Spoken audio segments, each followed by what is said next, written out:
Hello friends, good evening. Welcome to easy notes for you online study channel. आप सबके अपने YouTube channel पे आप सभी का बहुत बहुत स्वागत है। स्टार्ट करते हैं आज की क्लास को, जो कि हमारी यूजीसी नेट पेपर 1 का रिवीजन सीरीज है। एग्जाम आने वाला है, 20 तारीख से आपके एग्जाम स्टार्ट हैं, तो बहुत ज़रूरी है कि रिवीजन करना, जो भी क्वेश्चंस आएंगे। और सबसे इम्पोर्टेंट क्या रहता है कि हमें लेटेस्ट पैटर्न पता होना। बहुत से ऐसे बच्चे हैं जो फर्स्ट टाइम एग्जाम दे रहे हैं, कुछ ऐसे बच्चे हैं जो पहले एग्जाम दे चुके हैं। ये क्वेश्चंस मैं करवा चुकी हूँ, लेकिन रिवीजन जरूरी है। ठीक है, क्या हुआ, अभी स्टार्ट नहीं हुई क्या क्लास? भाई स्टार्ट हो गई है। एक मिनट में रिफ्रेश कर लेती हूँ। अभी सबको बताइए प्रॉपर दिख रहा है या नहीं? आज थोड़ा नेटवर्क इश्यू था, जिसकी वजह से क्लास मुझे बार बार डिले करनी पड़ी। आई होप कि अभी आप सबको दिखाई दे रहा होगा प्रॉपर। सबको प्रॉपर दिख रहा है? एक बारी थम्स अप करो जरा, अगर आप सब लोगों को प्रॉपर स्क्रीन दिख रही है। प्रॉपर स्क्रीन दिख रही है? चलो स्टार्ट करें आज के क्वेश्चन के साथ में। रिवीजन सीरीज है पीवाईक्यू की। स्टार्ट करते हैं क्वेश्चन नंबर 1 के साथ में। 30 सेकंड का टाइम मिलेगा क्वेश्चन का आंसर करने के लिए। और आई होप आप लोग तैयार हो एग्जाम के लिए। 3 दिन बाद एग्जाम, 3 दिन भी नहीं बचा है, कल का दिन बचा है, परसों एग्जाम है। और देखते हैं पेपर 1 का कैसा पेपर आता है। तो चलिए स्टार्ट करते हैं, बिल्कुल टाइम नहीं वेस्ट करेंगे, स्टार्ट करते हैं। अरे भाई, आज कौन सी टॉपिक को पढ़ने वाले हैं? आज हम पढ़ने वाले हैं method of research. Method of research, experimental research की बात हो रही है यहाँ पे। हम लोग रिसर्च के टाइप्स पढ़ेंगे, उसके एमसीक्यूज किस तरीके से पूछे जाते हैं, किस यूनिट से किस तरीके का क्वेश्चन आता है, आज हम लोग देखने वाले हैं। तो आज जो हमारा टॉपिक होने वाला है, शोध पद्धतियां, प्रयोगात्मक, क्रियात्मक शोध, और उसके आगे भी हम लोग करते चलेंगे। तो चलो पहला क्वेश्चन आपके सामने डाल रही हूं। क्वेश्चन नंबर 1, आंसर करें इसका 30 सेकेंड में। प्रायोगिक शोध में स्वतंत्र चर के प्रभाव की जांच परतंत्र चर पर की जाती है। दोनों चरों के बीच कारण संबंध प्रायोगिक प्रणाली द्वारा स्थापित किया जा सकता है। क्वेश्चन नंबर 1, सब लोग फोकस करो क्वेश्चन पे। एग्जाम आने में टाइम नहीं रह गया है और बहुत जरूरी है। निधि प्रॉपर नहीं दिख रहा? अब मैं थोड़ा सा जूम कर रही हूं, आई होप आप लोग को दिखेगा। क्वेश्चन को ध्यान से पहले पढ़ लीजिए, फिर आंसर करिए, क्योंकि आज थोड़ा नेटवर्क इशू है। आई डोंट नो क्यों है, बट है। श्वेता आंसर करो बेटा। प्रायोगिक शोध में सबसे पहले यहां पर एक क्वेश्चन इस तरीके का भी आ सकता है, असर्शन रीजन का, या फिर आपसे पूछा जा सकता है कि बताइए एक्सपेरिमेंटल में जो टेस्टिंग करी जाती है या जो जांच की जाती है वो किसमें की जाती है, यानी कॉज एंड इफेक्ट किसके बीच में होता है। कॉज एंड इफेक्ट, कारण वाला जहां पे क्वेश्चन आएगा वहां पर सीधा सीधा आपने प्रयोगिक करना है। लेकिन अब इस क्वेश्चन का देखते हैं आंसर। इस क्वेश्चन का सही आंसर है डी। क्यों होगा डी? दोनों ही सही है, यानी असर्शन भी सही है, रीजन भी सही है। प्रैक्टिकल यहां पर अगर हम बात करें, एक्सपेरिमेंटल में स्वतंत्र चर एक स्थिरांक के रूप में कार्य करता है और प्रभाव की जांच परतंत्र चर पर की जाती है। ठीक है, दो चरों के बीच कारण संबंध यानी कॉज एंड इफेक्ट किस में आएगा? एक्सपेरिमेंटल में। एक चर में परिवर्तन दूसरे चर में परिवर्तन का कारण बनता है, किंतु दो चरों के बीच यानी 2 वेरिएबल्स के बीच जो कारण संबंध है प्रायोगिक शोध का कारण नहीं है। क्वेश्चन नंबर 2, ये क्वेश्चन आप लोग जैसे देख रहे हो ऐसे ही एग्जाम में आएंगे। क्वेश्चन नंबर 2 जल्दी से आंसर करो। देखो, जिस भी क्वेश्चन में डाउट हो, ठीक है, उसको आप लोग आराम से डिस्कस करना टेलीग्राम पे। ध्यान से देखिए इस क्वेश्चन को, ये पैटर्न है आने वाले एग्जाम का। इंग्लिश में स्टेटमेंट पढ़ लीजिए। भाई तैयारी ऐसी करनी चाहिए ना कि जो पूछा जाए, जिससे मिलता जुलता क्वेश्चन आए। ध्यान से पढ़िए स्टेटमेंट्स को और फिर करिए इसका आंसर। और एक चीज और ध्यान रखिए कि आपका सिर्फ आंसर पता होना ही काफी नहीं है, आपको स्पीड में आंसर करना है। यहाँ पे क्या होगा, कथन एक सही है किंतु कथन दो जो दिया गया है वो गलत है। कथन एक सही है क्योंकि यह कथन नियंत्रण के बिना पूर्व और पश्चात डिजाइन को परिभाषित करता है। कथन दो गलत है क्योंकि नियंत्रण के साथ पूर्व और पश्चात डिजाइन में दो क्षेत्रों का चयन किया जाता है और एक ही समय पर दोनों ही क्षेत्रों पर चर का मापन किया जाता है। क्वेश्चन नंबर 3,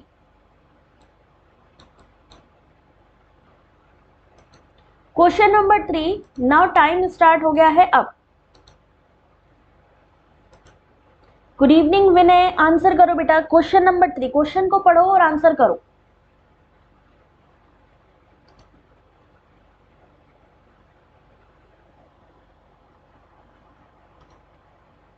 सामाजिक विज्ञान शोध में वैज्ञानिक उपागम में किन बातों का ध्यान रखना चाहिए? A scientific approach in a social science research should take into account। जहां पे इस तरीके के आपको कोड के आंसर दिए होंगे, यानी 5 ऑप्शन यहाँ है, 4 ऑप्शन यहाँ है, देख सकते हैं 2021 में लेटेस्ट पूछा गया क्वेश्चन है। जेआरएफ चाहिए कि नहीं चाहिए? जेआरएफ चाहिए तो कोई क्वेश्चन छोड़ना नहीं। अभी प्रॉपर दिखा नहीं? 1 मिनट रुको, मैं जूम करके दिखा रही हूँ। आज थोड़ा नेटवर्क गड़बड़ है जिसकी वजह से मुझे बार बार टाइम चेंज करना पड़ा। अभी देखो जरा सा, आज नेटवर्क का थोड़ा इशू हो रखा है। अभी देखो प्रॉपर दिखा सबको?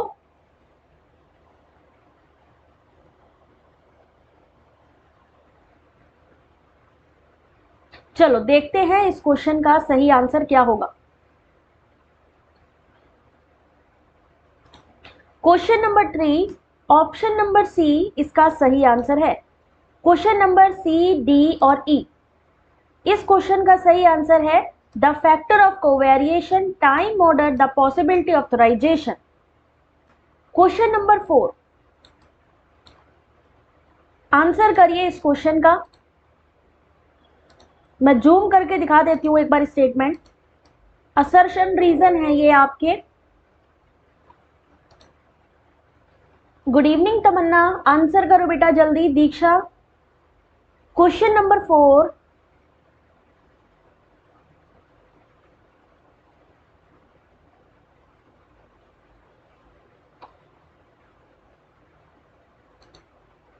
अंतर विषय शोध करना अधिक चुनौतीपूर्ण होता है किसी अकेले विषय के अंतर्गत किए गए शोध की तुलना में, और दो विषयों से प्राप्त ज्ञान का संयोजन संभव नहीं है। ऑप्शंस देखिए, 3 नवंबर 2021 में पूछा गया क्वेश्चन है ये। Question number 4, correct answer is option number C, पहला सही है। Doing interdisciplinary research is more challenging than that in within and single discipline. और जो आपका रीजन दिया गया है कि दो विषयों से प्राप्त ज्ञान का संयोजन संभव नहीं है, ऐसा नहीं है, दो विषयों से भी आप ज्ञान प्राप्त कर सकते हो। क्वेश्चन नंबर 5, मैं इसलिए आपको ये वाले क्वेश्चन दिखा रही हूं क्योंकि यही इसी तरीके का पैटर्न इस समय एग्जाम में आ रहा है। अब वो वाले ऑप्शंस नहीं है ज्यादा, जो आपको 4 ऑप्शन दिखते थे एमसीक्यू के, वो वाले आपको क्वेश्चन कम दिखेंगे। हेलो रूबी, आंसर करो बेटा।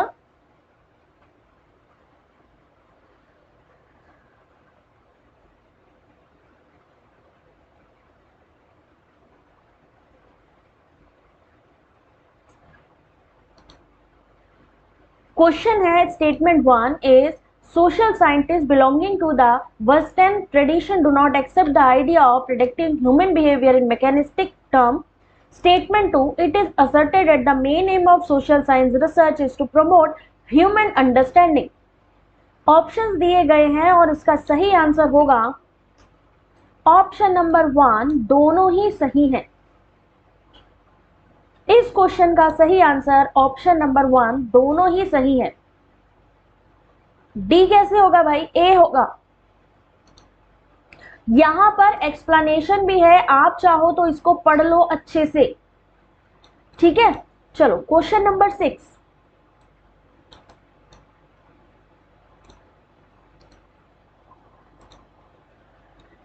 क्वेश्चन नंबर 6 आपके सामने,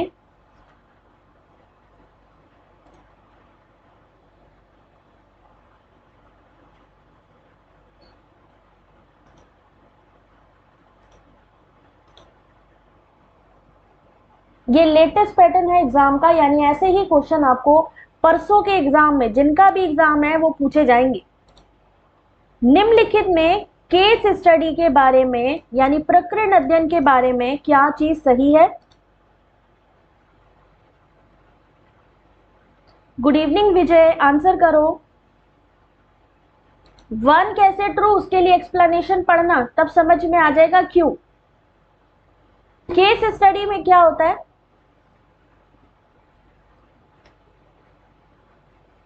जल्दी बता भाई, केस स्टडी में क्या होता है? ऑप्शन नंबर सी इसका सही आंसर है, यानी एक समय में एक प्रकरण का चयन होता है। Normally select 1 case for analysis at a time.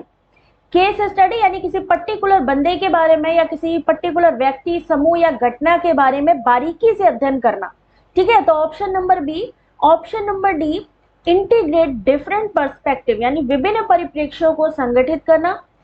विशिष्ट हेतु सर्वोत्कृष्ट अनुवृत्ति उपागम को अंगीकार करना। Option number B, option number D और ऑप्शन नंबर ई। ठीक है, नेक्स्ट क्वेश्चन, क्वेश्चन नंबर कितना था भाई? 7। लॉन्ग क्वेश्चन ऐसे ही होंगे, इसलिए थोड़ा सा इनको पढ़ने की हैबिट डाल लो।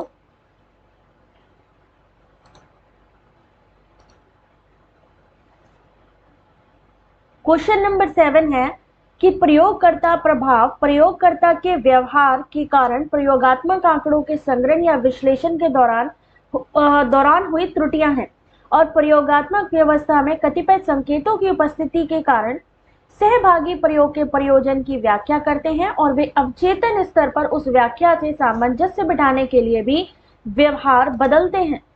ऑप्शंस देखिए।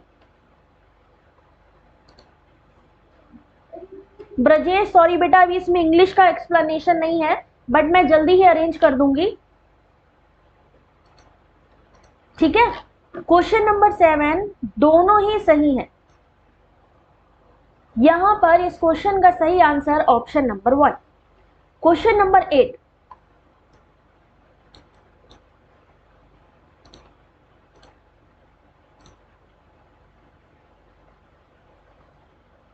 क्वेश्चन नंबर 8 को जल्दी पढ़िए।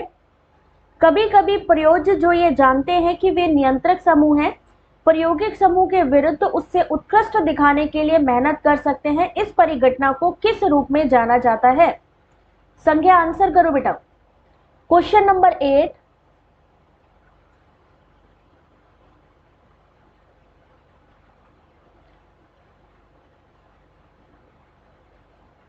Compensatory, controlled, inspirational, motivational.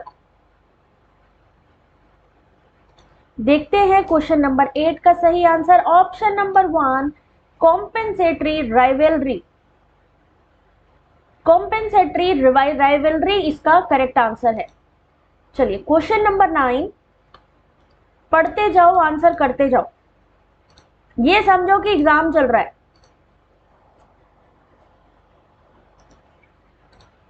क्या लिखा है? कौन सी वास्तविक, मैं जूम कर देती हूं एक बार। Which of the following belong to the category of true experimental design? कौन वास्तविक प्रायोगिक अभिकल्पना से संबंधित है?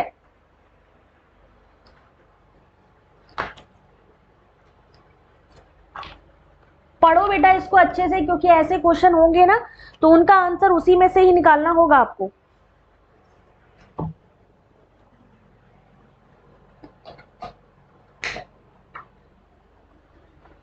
ऑप्शंस देखिए।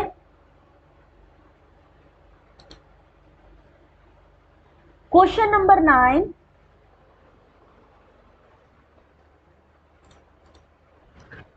दो 2021 शिफ्ट 2 में पूछा गया क्वेश्चन।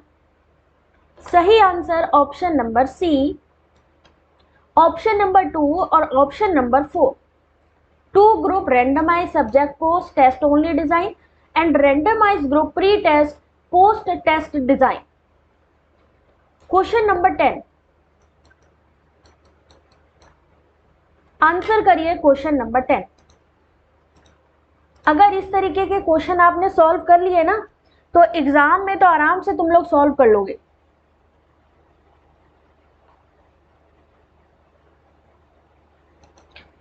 क्या लिखा है statement 1, statement 2, action research is used primarily to improve a given situation by a practitioner. Statement 2 is applied research is directed at exploring applicability of principle already established.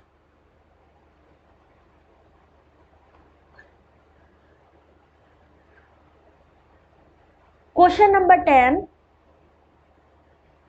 Correct answer is option number 1. दोनों ही सही हैं। अभ्यासकर्ता उद्देशित अनुसंधान का उपयोग प्रधानता प्रदत्त परिस्थिति में बढ़ाने संवर्धन यानी उसको बढ़ाने के लिए किया जाता है। ये पूर्व स्थापित सिद्धांतों की प्रयोज्यता के उद्देश्य के अन्वेषण की ओर उन्मुख होता है। Question number 11। असलम ध्यान रखो बेटा, क्योंकि एग्जाम आ रहा है, 8 अक्टूबर को आपका एग्जाम है, तो अपना थोड़ा सा सब लोग अपनी हेल्थ पे ध्यान दो, ठीक है। नीचे दी गई शोध विधियों में कौन सी विधि परिकल्पना परीक्षण प्रक्रिया इष्टतम रूप में बाह्य चर की भूमिका को सुरक्षित करती है?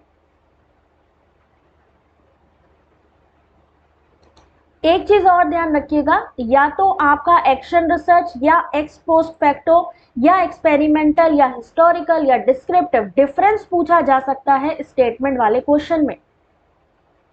सोशियोलॉजी का आई थिंक 1 अक्टूबर को है बेटा।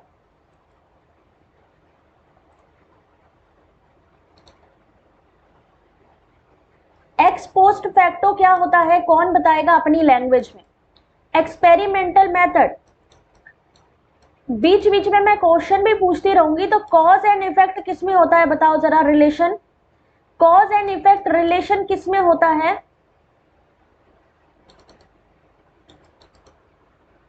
जल्दी बताइएगा। एक्स पोस्ट का मतलब है आफ्टर इंसिडेंट, बिल्कुल सही है।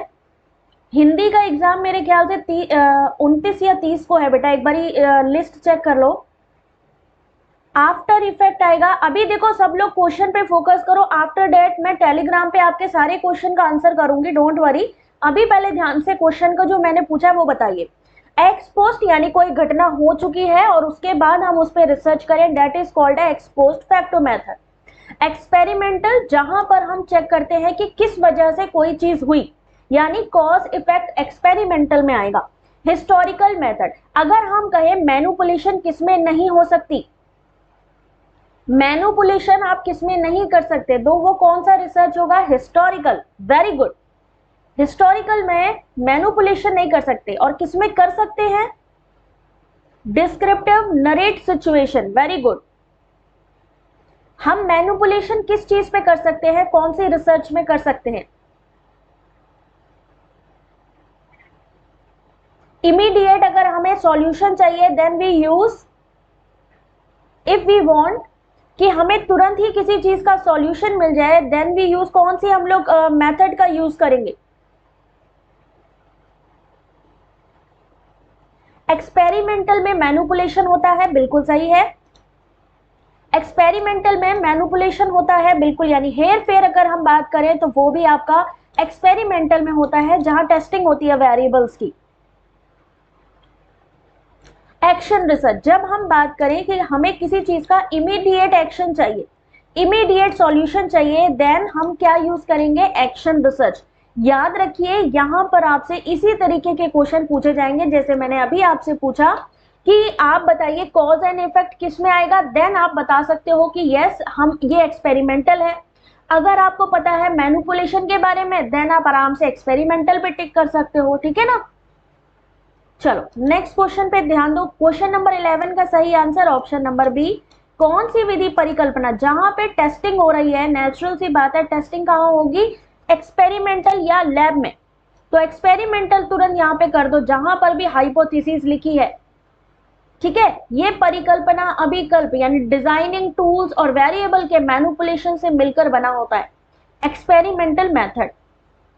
Question number 12।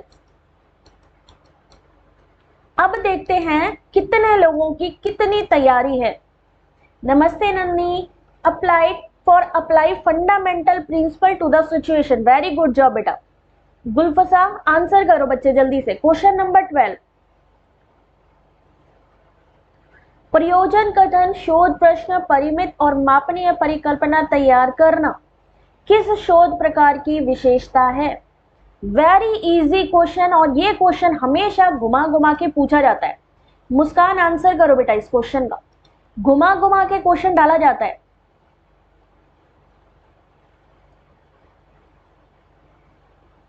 Very good, good job बेटा। यहां पर एक्सपेरिमेंटल होगा, क्योंकि यहां पर देखिए आप कीवर्ड परिकल्पना पकड़ लीजिए, ठीक है। तो यहां question number 12 option number D, ठीक है। क्वेश्चन नंबर 13,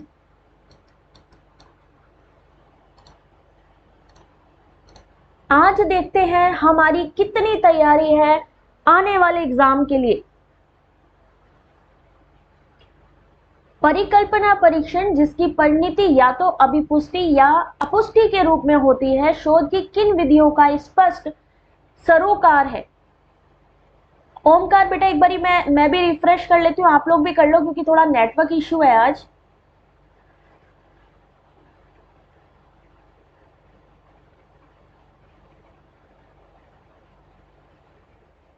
अभी आई होप आप लोग को क्लियर हुआ होगा थोड़ा।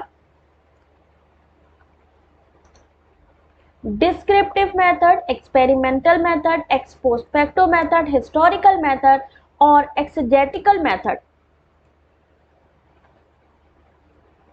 चलिए देखते हैं इस क्वेश्चन का सही answer. Question number 3 option number B, यानी ऑप्शन नंबर बी और ऑप्शन नंबर सी। परिकल्पना परीक्षण जिसकी परिणति या तो अभिपुष्टि या अपुष्टि के रूप में होती है, प्रयोगात्मक और एक्स पोस्ट में स्पष्ट दिखती है, प्रयोगात्मक और एक्स पोस्ट फैक्टो, ठीक है। चलो नेक्स्ट क्वेश्चन देखो, क्वेश्चन नंबर 14।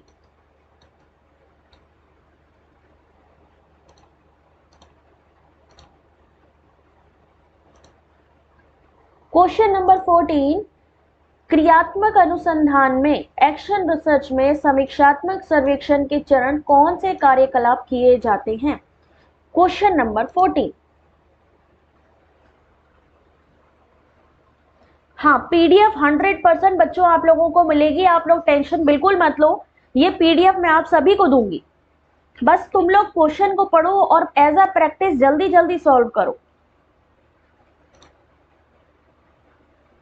अच्छा एक चीज आ जाती है, जैसे सर्वे की बात हो रही है तो सर्वे से मुझे याद आया, यहाँ पे सर्वेक्षण की बात हुई है, तो सर्वे मेथड मुझे कौन बताएगा कि क्वालिटेटिव है या क्वांटिटेटिव है? जो सर्वे मेथड है, survey method of research is a qualitative और क्वांटिटेटिव। अभिजीत अच्छा एक मिनट होल्ड करो, मैं और जूम कर देती हूँ।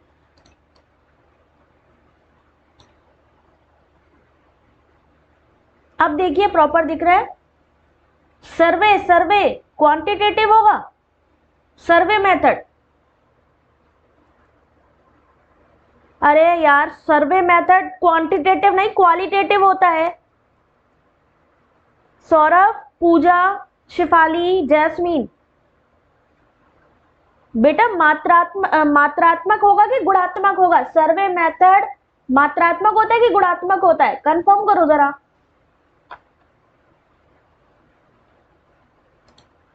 क्वेश्चन नंबर 14 ऑप्शंस देखिए।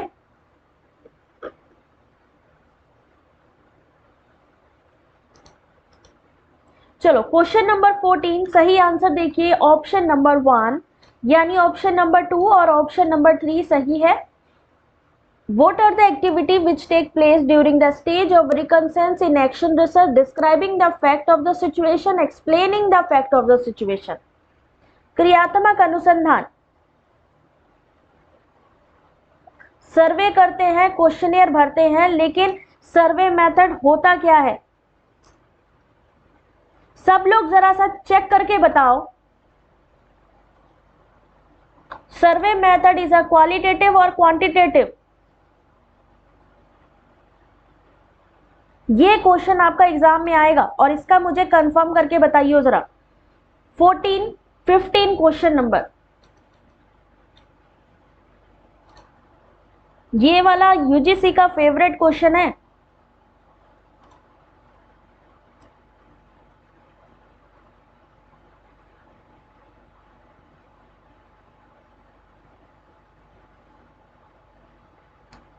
क्रियात्मक अनुसंधान पर आधारित अध्ययन करने के लिए कौन सा सही क्रम को दर्शाता है?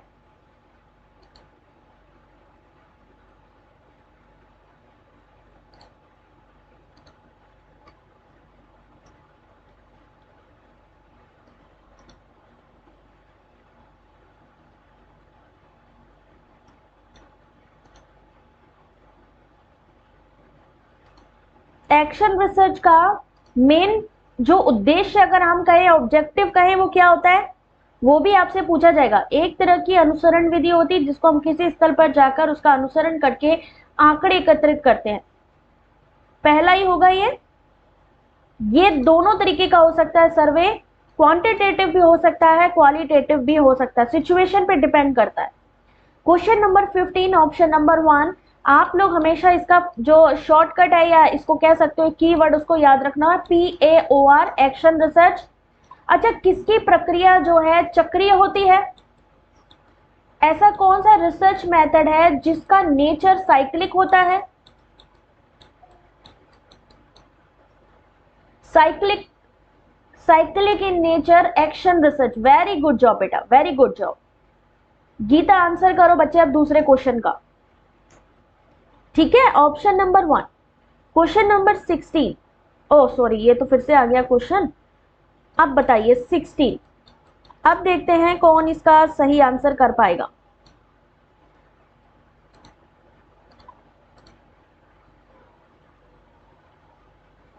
रिसर्च एप्टीट्यूड हो, चाहे ICT हो, चाहे टीचिंग एप्टीट्यूड हो, स्टेटमेंट वाले क्वेश्चन, कोड वाले क्वेश्चन, आपके सर्शन रीजन सबसे ज्यादा पूछे जाएंगे।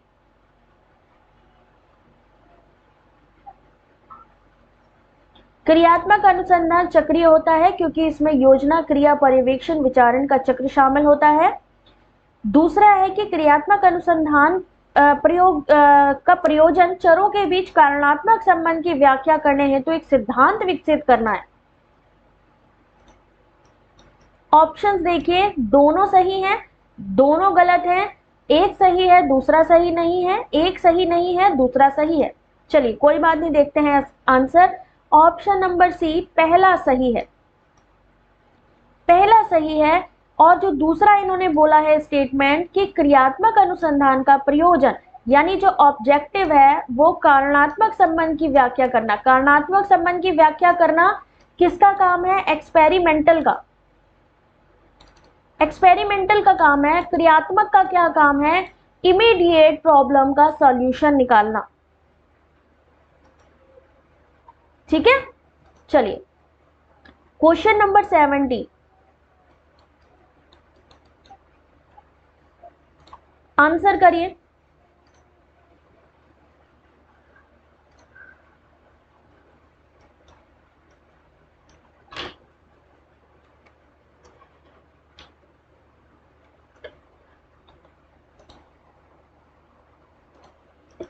इस क्वेश्चन का आंसर करिए।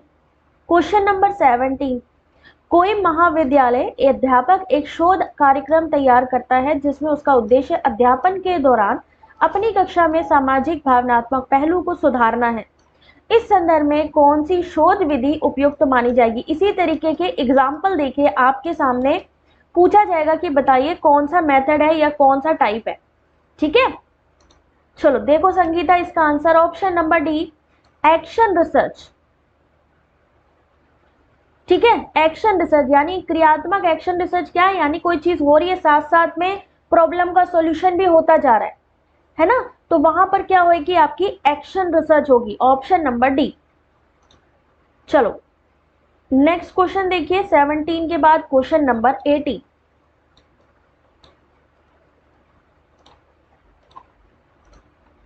आंसर करो कोमल, क्वेश्चन नंबर 18।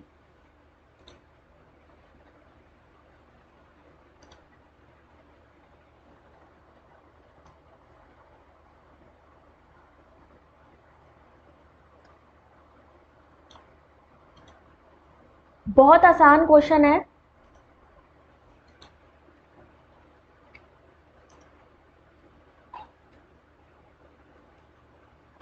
और इसमें भी मुझे पता है किसी ना किसी का पक्का गलत होने वाला है। चलो देखो इसका आंसर, जहां पे भी कॉज एंड इफेक्ट आएगा वहां पे सीधा सीधा एक्सपेरिमेंटल हो जाएगा यानी प्रयोगात्मक। Question number 18 option number B. ठीक है, प्रयोगात्मक। क्वेश्चन नंबर 90,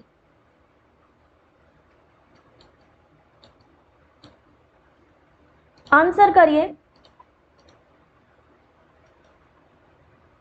रिसर्च से सौरभ 5 क्वेश्चंस आते थे पहले, बट अभी कुछ भी कंफर्म नहीं है। मे बी किसी एक पर्टिकुलर यूनिट से 5 क्वेश्चन आए, 7 क्वेश्चन आए, या हो सकता है ओनली 2 क्वेश्चन आए। यानी अब पहले की तरीके 5 क्वेश्चंस नहीं रह गए हैं। एनटीए पे डिपेंड है कि वो कौन सी यूनिट से कितने क्वेश्चन डालेगा। किसको अप्रायोगिक, सुधीर आंसर करो बेटा, किसको अप्रायोगिक अनुसंधान में नहीं डाला जा सकता? अप्रायोगिक अनुसंधान का क्या मतलब है?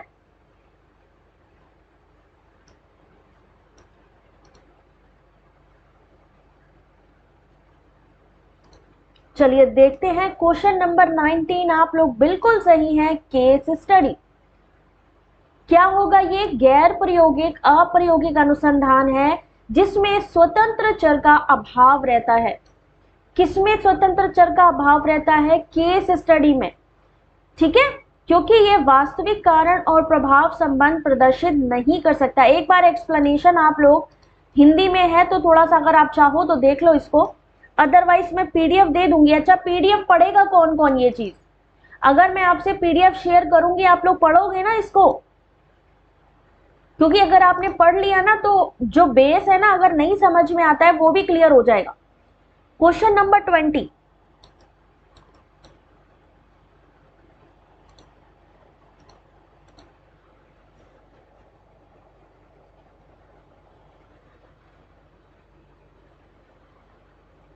सौरभ ज्वाइन टेलीग्राम, जहां पे आपको ये पीडीएफ भी मिलेगा और बाकी जो कंटिन्यू क्विज चल रहे हैं उसमें भी आप पार्टिसिपेट कर पाओगे। तत्काल आवेदन की अनुसंधान धारा कौन सी है? मुझे तो लग रहा है ऑप्शन नंबर ए होगा।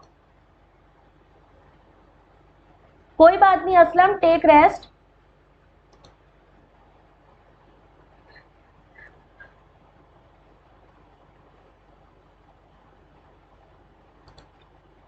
क्या होगा? जहां पे इमीडिएट एप्लीकेशन हो, that is action research. Very good job बेटा, option number B, action research. ठीक है, तत्काल समस्या का जहां समाधान हो, जहां समस्या का समाधान इन प्रोग्रेस यानी प्रगति में हो, चिंतनशील समीक्षा के लिए और समस्या समाधान करने वाली प्रक्रियाओं में कैसे सुधार संशोधन किया जाए ये जानने के लिए वहां पर क्या यूज होगा? एक्शन रिसर्च यानी क्रियात्मक अनुसंधान। क्वेश्चन नंबर 21,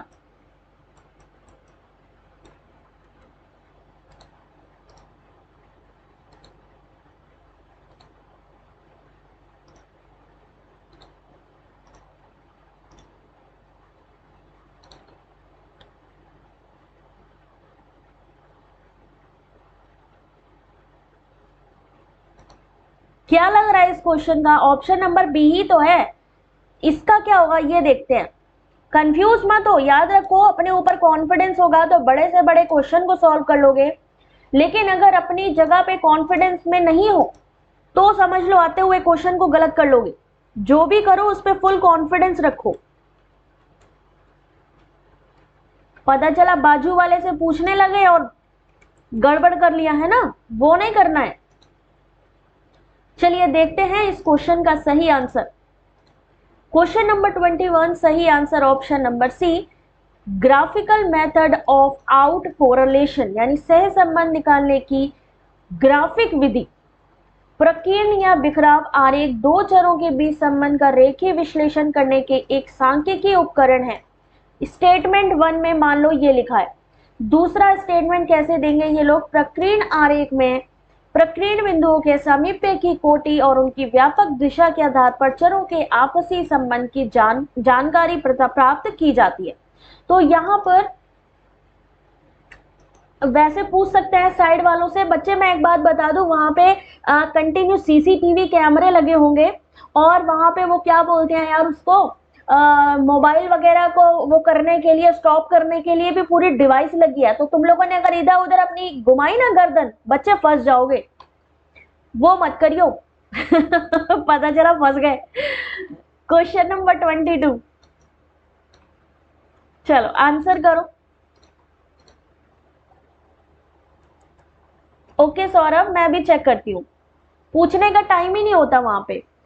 प्रायोगिक अनुसंधान के काम में लिए जाने वाले समंकों को प्राप्त करने के लिए निम्न विधि यानी विधियों का उपयोग होता है। कौन सी विधियों का उपयोग होता है? कुछ लोग तो क्या होता है ना कि जैसे एग्जामिनेशन सेंटर पहुंचते हैं इतने फुल ऑफ कॉन्फिडेंस में होते हैं, अरे यार आज तो मैं बस कर ही दूंगा पूरा पेपर। जैसे ही अंदर पहुंचते हैं फिर अचानक से सडनली जब क्वेश्चन पेपर को देखते हैं और एनटीए की जो मातृभाषा है जब उसको देखते हैं ना, फिर थोड़ा कॉन्फिडेंस हिल जाता है। फिर ये लगता है यार अब कहां पर हम आ गए। कोमल, मैंने बेटा वीडियो डाला हुआ है ऑनलाइन एग्जाम का, उसको देखो आप, ठीक है। चलो question number 22, option number 1, conducting experiments, परीक्षण करना। प्रायोगिक अनुसंधान के काम में लाए जाने वाले समंकों को प्राप्त करने के लिए परीक्षण विधि का प्रयोग किया जाता है, कंडक्टिंग एक्सपेरिमेंट्स। पूजा, कितने क्वेश्चन चाहिए बेटा आज? क्वेश्चन नंबर 23 आपके ऐतिहासिक शोध से। अब देखो ऐतिहासिक हम लोग कितना आराम से समझते हैं यार, अकबर के समय का पूछ लेंगे, पृथ्वीराज चौहान के समय का पूछ लेंगे, हो गया काम खत्म। लेकिन यहाँ ऐतिहासिक शोध का मतलब समझो। बिल्कुल सही कहा नेहा, वहां पे एनटीए की मातृभाषा सुन करके, देख करके हम लोग अपनी मातृभाषा भूल जाते हैं और यही नहीं समझ में आता हम लोग हिंदी में पढ़े कि इंग्लिश में पढ़े। जो उनकी हिंदी होती है ना, माय गॉड, मतलब पता नहीं कौन से स्कूल से पढ़ के आए हैं वो लोग।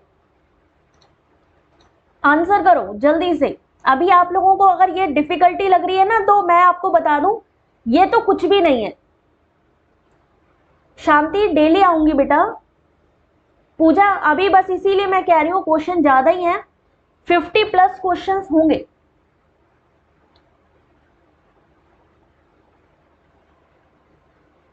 थैंक यू अंकिता, तुम लोग हो ना, क्या बताएं, आज 2 घंटे का मैराथन है बिल्कुल। 23 का आंसर पढ़ के दो बेटा।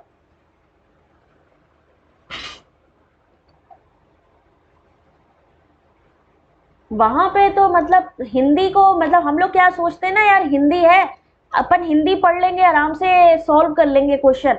और जब वहां पे पहुंचते हैं तो उनके अभिलेखों को जब हम देखते हैं ना, पुरातत्व काल के निकाल की जो उनकी हिंदी होती है ना, तोते उड़ जाते हैं उस समय।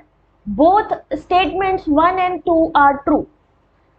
The opinion that history must emerge from archive is questioned repeatedly over a period of time. उसके बाद content fidelity compels history researchers to seek several sources of information, ये बिल्कुल सही है। इतिहास के साक्ष्यों के रूप में क्या क्या चीजें हैं, अगर एग्जाम्पल के तौर पे आए तो इतिहास के साक्ष्य के रूप में क्या आएगा आपका, पांडुलिपि आएगी, वेद आएंगे, ग्रंथ आएंगे, अभिलेख आएंगे और अवशेष आएंगे, जिनके स्वयं सत्य होने के साक्ष्य प्रमाणित नहीं है। इसलिए विषय वस्तु की विश्वसनीयता हेतु शोधकर्ताओं को सूचना के विभिन्न स्रोतों को ढूंढने के लिए मजबूर होना पड़ता है। यह कहना गलत नहीं कि एक समयावधि में इस विचार पर बार बार प्रश्न किया जाना चाहिए कि इतिहास की उत्पत्ति साक्ष्यों से होनी चाहिए या नहीं। क्वेश्चन नंबर 24,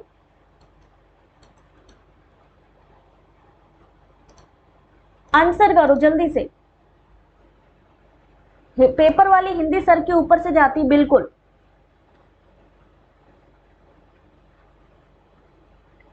असलम, तुम जल्दी चले जाओ, नहीं तो तुम्हारी बीमारी को देख के ना, तुम्हारे फीवर को देख के मुझे पक्का आने वाला फीवर।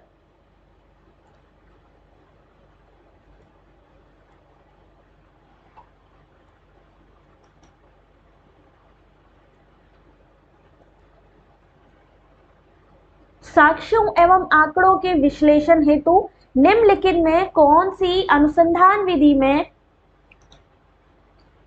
आंतरिक और बाहरी आलोचना का प्रयोग किया जाता है?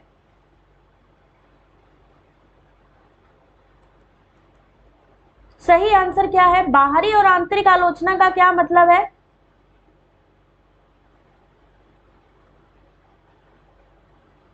मौसम चेंज हो रहा है बच्चे, बिल्कुल सही है। मैं भी बड़ा कंट्रोल करके बैठी हुई और मुझे भी ऐसा लग रहा था जैसे मुझे हल्का सा जुकाम ना हो जाए, फिर मैंने कहा ध्यान ही नहीं देना, इस तरफ एग्जाम आ रहा है भाई।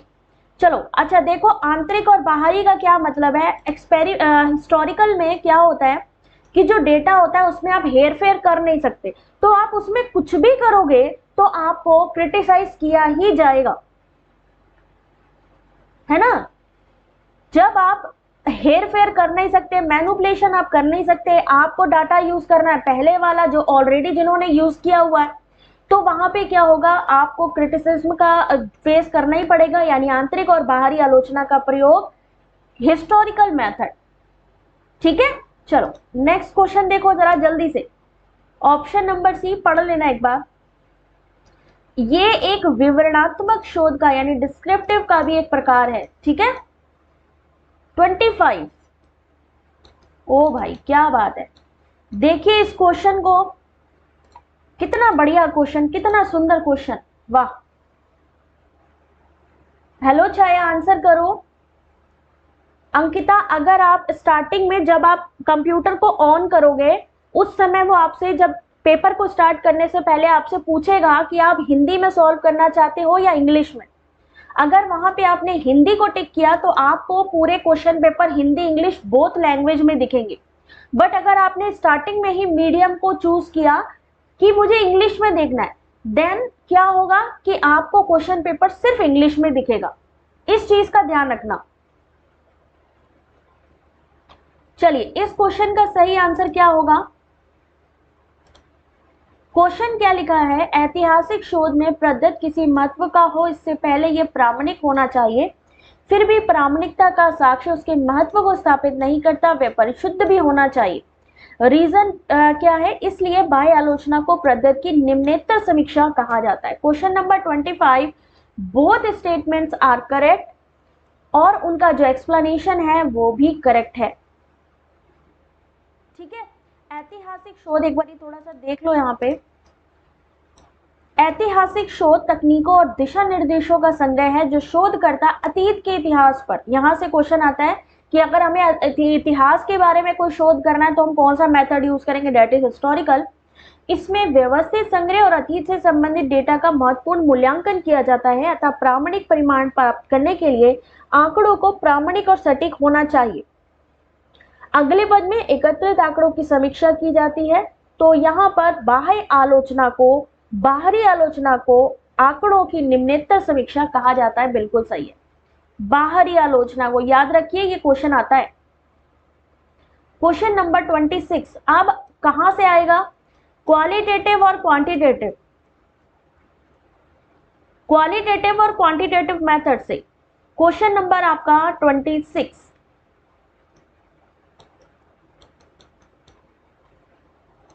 आंसर करिए।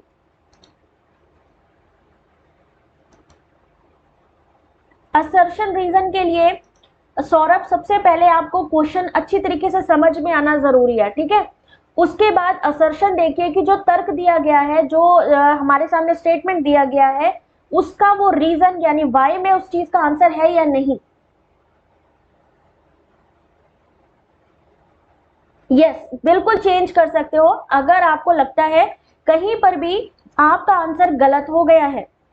कहीं पर भी मान लीजिए आपके सामने ऑप्शंस होते हैं, मान लीजिए आपको लगता है किसी क्वेश्चन का आंसर गलत हो गया, तो वहां पर एक क्लियर बटन होता है, उस क्लियर बटन से आप अपने पुराने आंसर को क्लियर करिए और फिर से उस पे जो भी आपको आंसर लगता है उस पर टिक कर दीजिए, ठीक है। चलिए question number 26, correct answer is option number C, narrative review. अभिज्ञात शोध यानी summarising and interpreting primary studies related to identified research question और objective in a qualitative manner is called narrative review. Question number कितना भाई, 27। Question number 27, नमस्ते Manoj, answer करो बेटा, और जल्दी से वीडियो को भाई लाइक शेयर सब्सक्राइब कर लो अगर अभी तक आप लोगों ने नहीं किया है। अगर आप चाहते हो कि कल भी आपको ऐसी ही क्लास देखने को मिले और ज्यादा से ज्यादा क्वेश्चन को सॉल्व करवाएं, तो भाई उतने ही ज्यादा लाइक्स चाहिए। गुणात्मक अध्ययन में रत शोधकर्ताओं की निम्नलिखित में कौन सी महत्वपूर्ण विशेषता होती है? यहां से आपका कोडिंग वाला क्वेश्चन भी आता है जहां पर विशेषताएं लिखी होती हैं और नीचे पूछा जाता है बताइए कौन कौन सी हैं।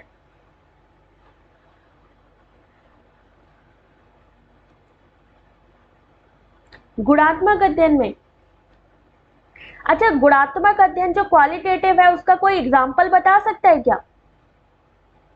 गुणात्मक अध्ययन के कोई एग्जाम्पल बता सकता है कि गुणात्मक मेथड कहाँ कहाँ यूज होता है? अगर मान लीजिए कोई इंटरव्यू कंडक्ट करा रहा है तो उसको क्या कहा जाएगा? अगर इंटरव्यू कंडक्ट करा रहा है तो वो किस में आएगा, गुणात्मक में या मात्रात्मक में?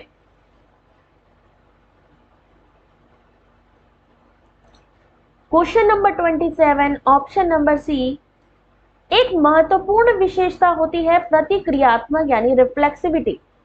प्रतिक्रियात्मक, जिज्ञासु और खुले विचार वाला, व्यापक व्यावसायिक संदर्भ, सहानुभूति और कई शोध विधियों का उपयोग करना एक शोधार्थी की विशेषताएं कहलाती हैं। पोस्ट पॉजिटिविज्म बिल्कुल सही है। क्वेश्चन नंबर 28, अब ये देखो बच्चों जरा ध्यान से, 5 जनवरी 2022 में पूछा गया क्वेश्चन है ये। 2022 जनवरी में नकल ले डूबी, बिल्कुल सही है।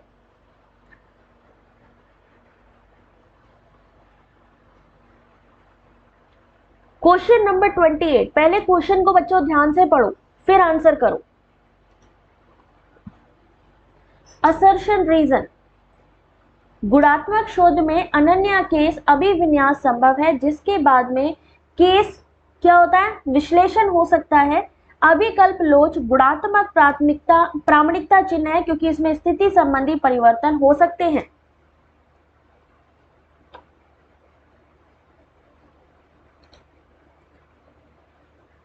सही आंसर है both A and R, true and R is the correct explanation of A. A और आर दोनों यही सही व्याख्या है। यहाँ पर असर्शन रीजन जो दिया है कि unique case orientation is possible in a qualitative research which may lead to cross case analysis. Design flexibility is the hallmark of qualitative research is as it is open or to situational changes. अरे भाई बड़ा भयंकर question है ये। Question number 29 में थोड़ा zoom कर रही हूं, पहले क्वेश्चन को पढ़ो फिर आंसर करना।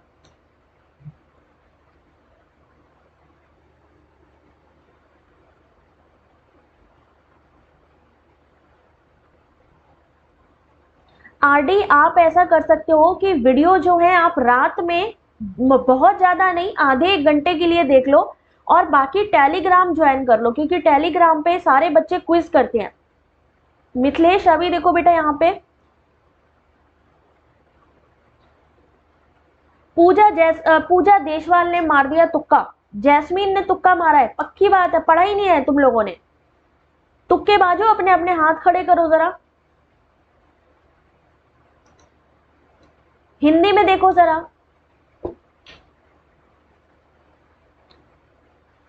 पक्की बात है तुक्के बाज हो तुम लोग एक नंबर के। जरा आप बेटा रात को ज्वाइन कर सकते हो हमें 8 बजे, बाकी आप लोग प्लीज थोड़ा सा टेलीग्राम ज्वाइन कर लो जहां पर आपको सारी अपडेट मिलती रहेंगी। एक्चुअली क्वेश्चन थोड़ा बड़ा है इस वजह से आप लोग को नहीं दिख रहा होगा, बट मैं डायरेक्टली आंसर दिखा देती हूँ। ऑप्शन नंबर सी सही है, यानी कथन 1 सही है कि गुणात्मक शोध के सही उपयोग को बताता है और कथन 2 गलत है। पढ़ लेना, अभी मैं पीडीएफ दे दूंगी। क्वेश्चन नंबर 30, आई होप आप लोगों को ये प्रॉपर दिखेगा।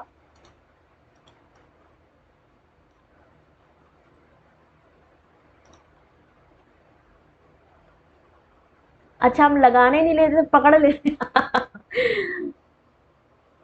बात तो सही है यार, क्या करें, तुम लोग ऐसी वो करते हो ना, तुम लोगों की अब हैबिट अच्छे से जान गए हैं कहाँ कौन तुक्का लगाता है। क्वेश्चन नंबर 30 ध्यान से पढ़ो जरा। Scientific research is a systematic, control, empirical, critical investigation of hypothetical proposition. गुणात्मक और मात्रात्मक शोध यानी population of research need not be defined in a qualitative and quantitative research.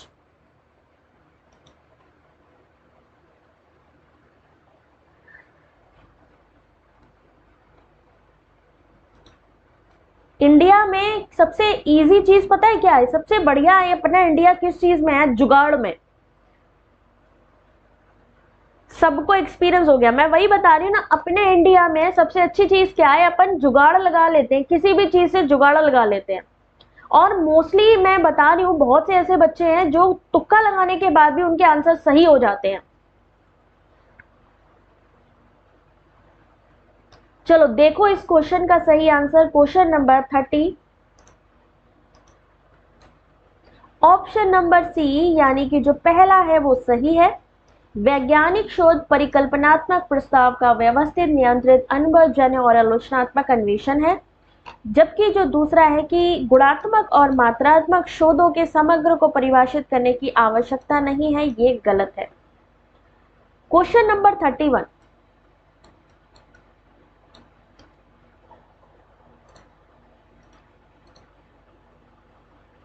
जुगाड़ू बाबा सही गाने दी। बहुत से बच्चे हैं, मैं बता रही हूँ एग्जाम पे होता क्या है कि कई बच्चे ऐसे होते हैं कि जब देखते हैं ना कि अब क्वेश्चन पेपर आता नहीं है, जब उनका मॉरल डाउन हो जाता है, कॉन्फिडेंस लो हो जाता है, तो इतने मजे से तुक्के लगाते हैं, इतने मजे से तुक्के लगाते हैं कि पूछो नहीं। और कई लोग तो पता है क्या करते हैं, कई लोग पता है क्या करते हैं, वो लोग पुराने पेपर को टैली करते हैं। कुछ इतने जुगाड़ू बच्चे होते हैं भाई साहब, पुराने जो पेपर है ना उनको टैली करते हैं कि पिछली बार जो क्वेश्चन आए थे उसमें ज्यादा बी पे टिक था कि ज्यादा सी पे टिक था, यानी एनटीए वाले ज्यादा सी को सही कर रहे हैं कि ज्यादा डी को सही कर रहे हैं कि ज्यादा बी को सही कर रहे हैं, कैलकुलेट करते हैं। सही बता रही हूं, मजाक नहीं है। कैलकुलेट करते हैं कि कौन सा जो है बार बार ऑप्शन, बार बार एनटीए ने पूछा, इसका मतलब भाई साहब इस बार भी यही आएगा, बी पे लगा दो सारे लोग ऐसे। चलो देखो इसका सही answer, option number 1, actual setting are the direct source of data and the researcher is the key instrument in a qualitative research. The purpose of underlying qualitative research is relatively more directed adaptation of reality rather than arriving at context free generalization. Context free generalization किसमें होता है? शांति, मुझे लग रहा है बेटा, देखो हमेशा एक चीज याद रखो, स्ट्रेस से कभी भी पढ़ाई नहीं हो सकती। अगर आप चाहते हो ना कि आप पढ़ाई करना, हंसते खेलते पढ़ाई करो। मैं जब पढ़ाई करती थी तो मेरा बड़ा मतलब ये रहता था, आज भी जब मैं कंटेंट बनाती हूँ तो मैं कोशिश करती हूँ कि अपने साथ म्यूजिक रख लूं, है ना, या टीवी में कुछ चला लूं, क्योंकि इंटरटेनमेंट और एजुटेनमेंट बहुत जरूरी है।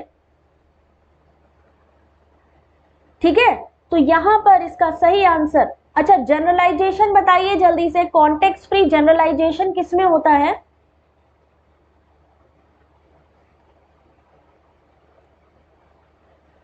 सौरभ को भी पसंद है, वेरी गुड। टेंशन फ्री रहना, दिमाग बहुत जरूरी है।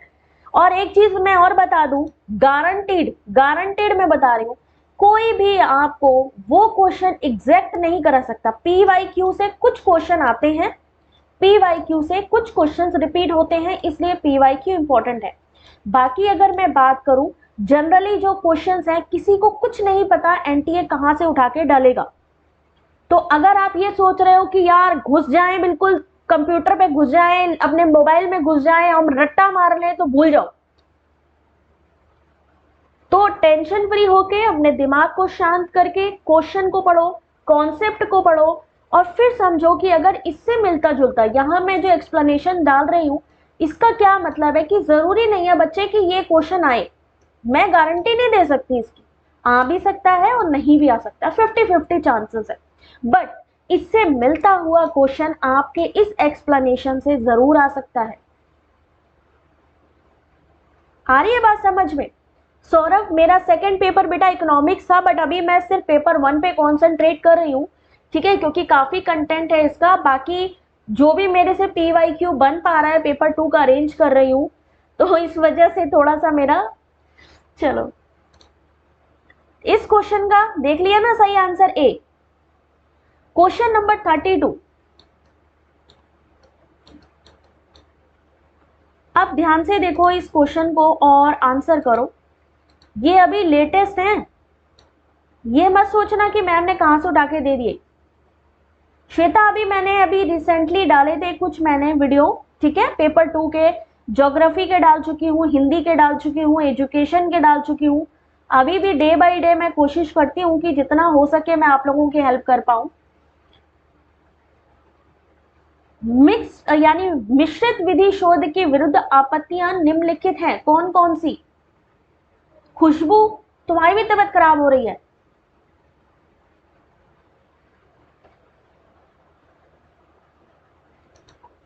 ध्यान से पढ़ो बच्चे क्वेश्चन को, इस समय भाई कोई बीमार ना पड़ो यार, पूरे साल की मेहनत है ये।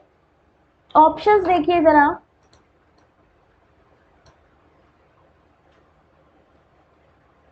पढ़ लो क्वेश्चन को पढ़ लो। मान लो अगर आ गया सेम टू सेम क्वेश्चन तो क्या होगा? आपको मालूम है पिछली बार 2020 के जो क्वेश्चन थे ना आपके डीआई के, 2021 के क्वेश्चन पेपर में आए हैं। 2022 अभी जो रिसेंटली जुलाई वाला एग्जाम हुआ है ना, 2021 के डीआई के क्वेश्चन, रिसर्च के क्वेश्चन रिपीट हुए हैं। तो क्वेश्चन को पढ़ो। मिश्रित विधि शोध के विरुद्ध आपत्तियां कौन सी हैं?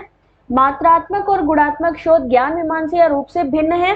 गुणात्मक शोध की तुलना में मात्रात्मक शोध बेहतर होता है। मात्रात्मक और गुणात्मक शोध के लक्ष्य भिन्न है। मात्रात्मक और गुणात्मक शोध की सत्ता मीमांसा पूर्व धारणाएं भिन्न हो सकती हैं। उसके अलावा मात्रात्मक और गुणात्मक शोध रूपावली अनुसार क्या होगा? ऑप्शन नंबर सी आंसर सही होगा, यानी option number A, option number C, option number D और ऑप्शन नंबर ई। ठीक है, इस क्वेश्चन का सही आंसर ऑप्शन नंबर सी। ध्यान से देख लीजिए, ठीक है। चलो नेक्स्ट क्वेश्चन पे चलते हैं, क्वेश्चन नंबर 33। भाई ध्यान रखो अपनी अपनी हेल्थ का सब लोग। बी को एलिमिनेट करना था बिल्कुल। अब क्वेश्चन क्या आया है फिर से देखिए, अभिगम मात्रात्मक अभिगम के अंतर्गत क्या आते हैं? आलू के पराठे बनाए, अरे वाह क्या बात है, बहुत बढ़िया। अरे यार पढ़ाई करते समय खाने का भी बड़ा ही मन करता है सच में, तुम लोग भूख ना जगाओ मेरी। वैसे तो मैं खाना खा के बैठी हुई हूँ।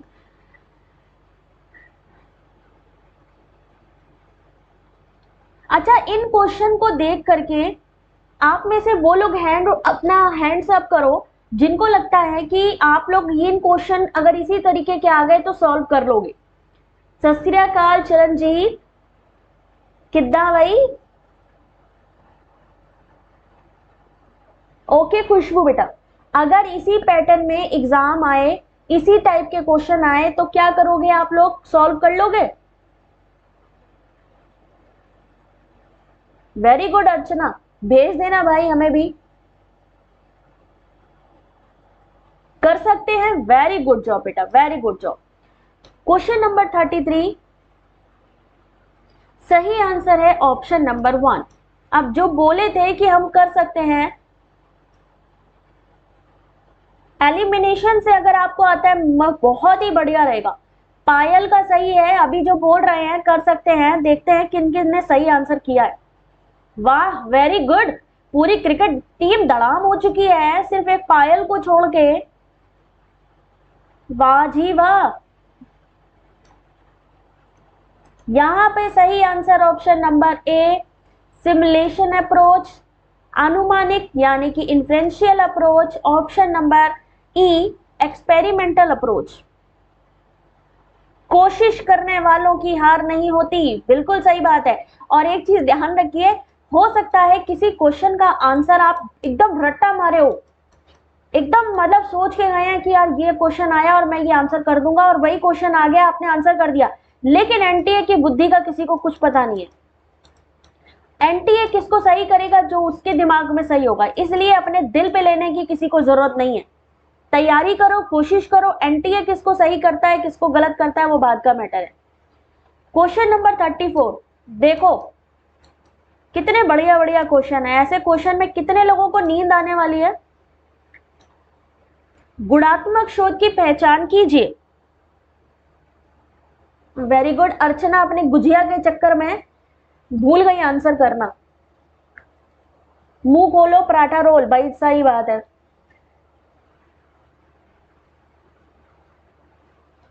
अब गुणात्मक शोध बताइए इनमें से कौन सा है।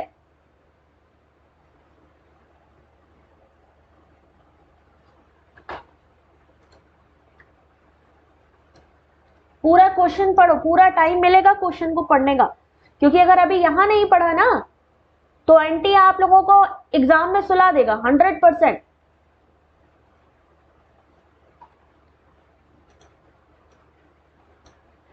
कुछ बच्चे इतने महान होते हैं, उनके बारे में मैं बताऊंगी आज। लर्नर कैरेक्टरिस्टिक्स की जो बात हम लोग करते हैं ना, शिक्षार्थियों की विशेषता, एक विशेषता ये भी होती है कि जो शॉर्टकट सोचते हैं ना कि यार हमें कुछ ज्यादा कुछ करना ना पड़े, हो जाए, वो ऐसे बड़े बड़े क्वेश्चन को बिना पढ़े छोड़ के आ जाते हैं, तुक्का लगा के आ जाते हैं। निधि आज थक गई, बहुत बढ़िया बेटा। अभी एग्जाम में देखियो क्या होता है। क्वेश्चन नंबर 34, अभी तो ये शुरुआत है। ऑप्शन नंबर ए, सी और ई, ये क्वेश्चन जो मैं पढ़ाए हुए हैं इसमें आप सो गए, और अभी जब एंटी अपने डालेगा ना बाउंसर, तो देखियो बॉल किधर किधर से निकलती है। Option number A, option number C और ऑप्शन नंबर ई, ध्यान से देखिए इस क्वेश्चन के आंसर को। गुणात्मक शोध की पहचान करिए। It is concern with understanding the phenomena for the participant perspective. प्रतिभागी परिप्रेक्ष्य किसमें पूछा जाता है, यहां से आपका क्वेश्चन आएगा। थैंक यू राज। नानी याद आएगी, बिल्कुल बिल्कुल, नानी अच्छी तरीके से याद आएगी। गुणात्मक शोध में अगर आपसे पूछा जाए कि प्रतिभागी परिप्रेक्ष्य किसमें आएगा, पार्टिसिपेंट ऑब्जर्वेशन किसमें आएगा, सबके बाउंड्री है ना, तो किसमें आएगा, पार्टिसिपेंट पर्सपेक्टिव आपकी गुणात्मक शोध में। बिचे यहां से क्वेश्चन पिछली बार आया था, यहां से पार्टिसिपेंट पर्सपेक्टिव किसमें आएगा, गुणात्मक शोध में। हर एक पॉइंट को ध्यान से पढ़िए। शोधार्थी वर्तमान या भूतकालिक परिस्थितियों में निमग्न हो जाता है, इसमें प्रणाली एवं शोध प्रक्रिया दोनों में लचीलापन होता है। किसमें, गुणात्मक शोध में। अब देखते हैं कौन कौन बॉल को साइड करता है। क्वेश्चन नंबर 35, फिर से बाउंसर है। अब जरा आंसर करो, देखिए कौन कौन बढ़िया क्रिकेट खेलता है। सौरभ, बच्चे आप वहां पे देखो, टेलीग्राम पे मैंने 2018 से 2020 की पूरी कंप्लीट बुक पीडीएफ डाली हुई है टेलीग्राम पे। पूरी की पूरी बुक है 2018 से 20 तक की। उसके अलावा सारे पीडीएफ अवेलेबल हैं, 1000 से ज्यादा पीडीएफ। तो ज्वाइन करो बच्चों जल्दी से। गुणात्मक शोध विशेषताओं की पहचान, कौन मारेगा इस पे, 6 कौन मारेगा, 4 कौन मारेगा, जल्दी बताओ। ऑप्शंस देखो, यस बच्चे ऑप्शन देखो।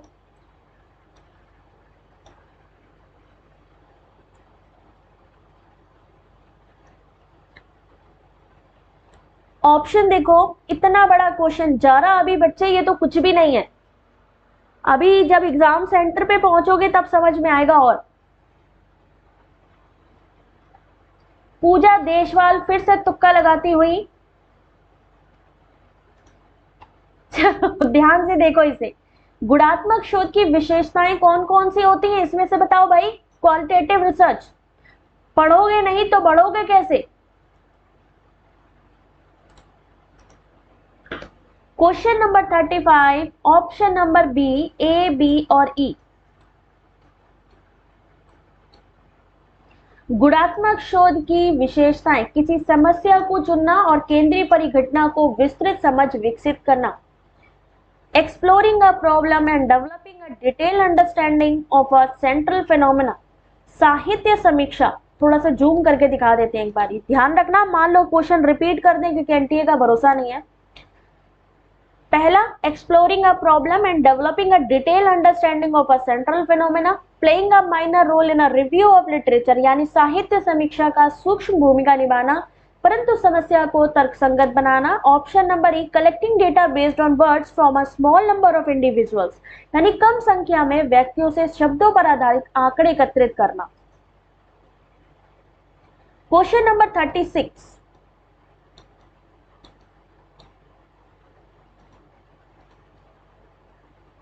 गुणात्मक अनुसंधान के प्रमुख लक्षण। अभी आप क्वालिटेटिव जो पढ़ रहे हो, गोरख का तुक्का ठीक हो गया, पढ़ेगा इंडिया तभी तो आगे बढ़ेगा इंडिया। अभी आपने एक चीज बताइए, क्वालिटेटिव रिसर्च के बारे में कंटिन्यू ये पूछ रहे हैं। इससे पहले वाला क्वेश्चन भी गुणात्मक अनुसंधान पे था और उससे पहले वाला क्वेश्चन भी गुणात्मक अनुसंधान पे था, लेकिन क्वेश्चन का रूप देखिए, कितनी अलग अलग चीजें पूछी गई हैं। अभिजीत थोड़ा बेटा आज क्लास मेरी कोशिश करिए कि 2 घंटे की तो हो, जिससे कि आप लोग को चीजें क्लियर हो जाएं। यहां पर देखिए, देख रहे हो कि गुणात्मक, अगर हम बात करें गुणात्मक शोध से कैसे क्वेश्चन बन के आ सकते हैं। कंटेंट वही है, क्वालिटेटिव क्वांटिटेटिव, लेकिन क्वेश्चन का जो बार बार रूप, जो फॉर्म बदल रहा है वो देखिए आप।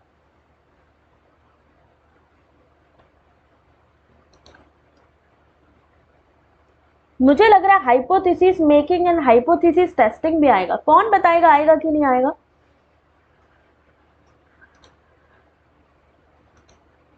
Question number 36, option number A, option number A, option number C और ऑप्शन नंबर डी।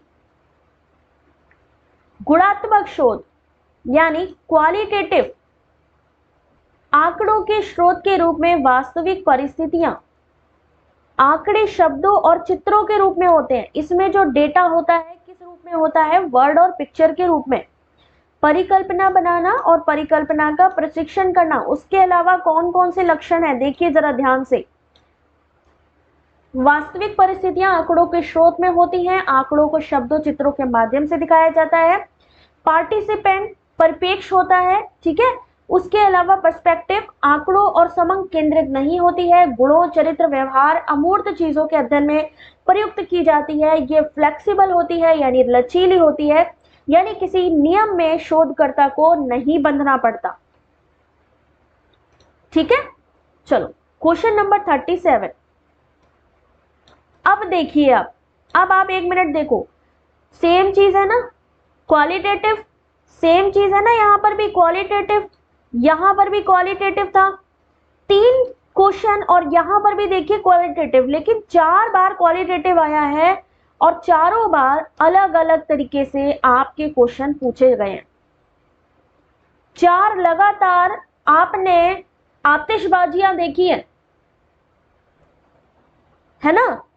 ये वो आतिशबाजियां हैं जो दशहरे तक तो मतलब न जाने कितने लोगों की उड़ा देगी।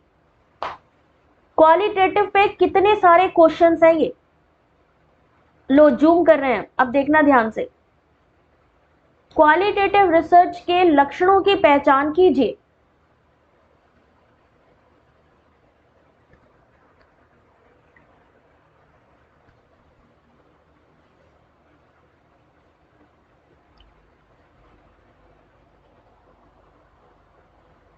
पूरा क्वेश्चन पढ़िए जरा।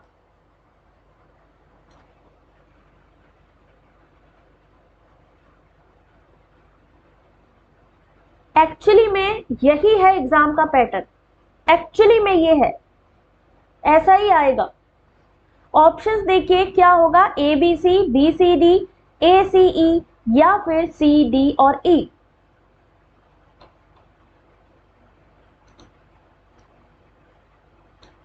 Question number 37, correct answer option number C यानी ए, सी और ई। देख रहे हो एनटीए के दिमाग को, कितना क्वेश्चन घुमा घुमा के पूछा है। गुणात्मक शोध यानी क्वालिटेटिव रिसर्च के जो लक्षण हैं, जो फीचर्स हैं, वो कौन से हैं? शोधकर्ता वर्तमान अथवा विगत की स्थितियों में निमग्न रहता है। It develop context bound generalization. It use an emergent research design यानी विकासशील शोध अभिकल्प का प्रयोग करता है। दिवाली के पहले बिल्कुल दिवाली के पहले धमाका, मुझे तो लग रहा है दिवाली पे ये लोग एक और ना कोई धमाका कर दें। क्वेश्चन नंबर 38, फिर से देखिए यहां पर गुणात्मक अनुसंधान, लेकिन मतलब हद है, क्वेश्चन का रूप देखिए कितना बदला है, कितना घुमा घुमा के क्वेश्चन पूछा एनटीए ने। अता माझी सटकली वाला क्वेश्चन है, जब तक तोड़ेंगे नहीं तब तक छोड़ेंगे नहीं। क्या बात है सौरभ, बहुत बढ़िया।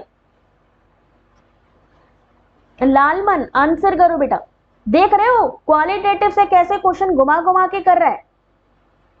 एनटीए के पास एक्चुअली क्या होता है ना, ये जो एनटीए बार बार एग्जाम पोस्टपोन करता है, वो क्यों पोस्टपोन करता है, वो इसीलिए पोस्टपोन करता है, उसे याद आ जाता है कि अच्छा इस क्वेश्चन पे एक और क्वेश्चन बन सकता है, समझे ना, तो इसी चक्कर में वो अपना टाइम बढ़ाता है। ऑप्शंस देखिए, गुणात्मक अनुसंधान पे चौथा पांचवा क्वेश्चन है ये। जानबूझकर हम नादान बच्चों को गुमराह कर रहे हैं, और तुम नादान बच्चे क्या करो, तुक्का मार रहे हो हैं। उसे पता है कि बच्चे क्या करेंगे, जुगाड़ू बच्चों के बारे में पता नहीं उनको। क्वेश्चन नंबर 38, कौन सी विशेषता गुणात्मक अनुसंधान से संबंधित है? Option number B 1, 3 and 5। देखो सहभागी परिपेक्ष बार बार आ रहा है, पार्टिसिपेंट पर्सपेक्टिव, और यहाँ पर 0.5 में देखिए पार्टिसिपेंट पर्सपेक्टिव बार बार दे रहा है ये। Concern with process rather than simply with outcome, यानी मात्र परिणाम के बजाय प्रक्रिया को भी ध्यान में रखना। Actual setting as the direct source of data. तुक्का था ना लालमन, मुझे पता था, ठीक है। यानी गुणात्मक शोध में चरों का उनके गुणों के आधार पर विश्लेषण होता है। यह आगमन विधि का रूप माना जाता है। किसका रूप माना जाता है? आगमन विधि का, गुणात्मक शोध। इसके गुण कौन से हैं? प्रदत्तों के प्रत्यक्ष शोध के रूप में नैसर्गिक परिस्थितियां, मात्र परिणाम के बजाय प्रक्रिया को ध्यान में रखना, सहभागी परिप्रेक्ष्य को ध्यान में रखना। गुणात्मक क्या कहता है? आगमन, यानी आओ, तुक्का लगाओ, है ना। आगमन ध्यान रखना कि मैम ने क्या बोला था, गुणात्मक आगमन। क्वेश्चन नंबर 39,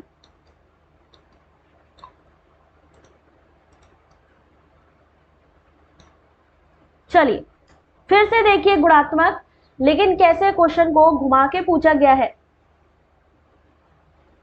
कभी तो तुक्का फिर सुपर हिट होगा, तुक्का गलत हुआ, कोई बात नहीं, कोई बात नहीं।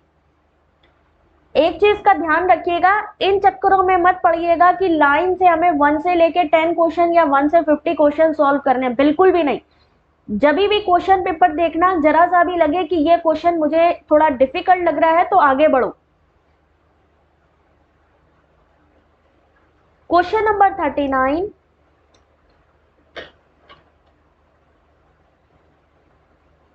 अब देखो इस क्वेश्चन का सही आंसर, सब लोग आंसर करो बेटा जल्दी जल्दी।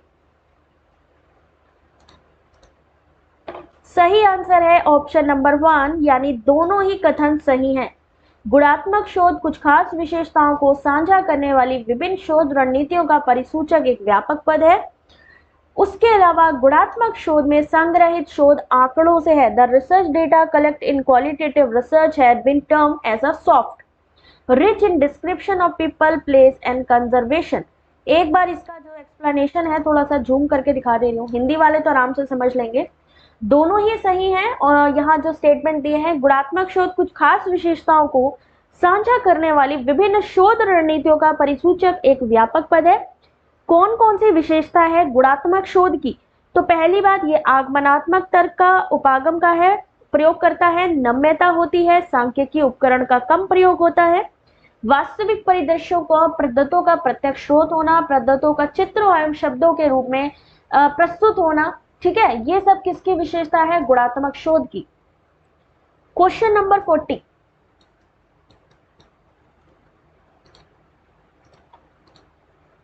आंसर करो क्वेश्चन नंबर 40। किसी विद्यालय का प्राचार्य विद्यालय के कार्यक्रमों में शिक्षकों और छात्रों के प्रतिभाग को अभिवृद्ध करने की संभावना का पता लगाने के लिए उनके साथ साक्षात्कार सत्र आयोजित करता है। यह प्रयास अनुसंधान के किस प्रकारता से संबंधित है? पिछली बार वो सुधार जानना चाहता था, अब की बार क्या कर रहा है वो?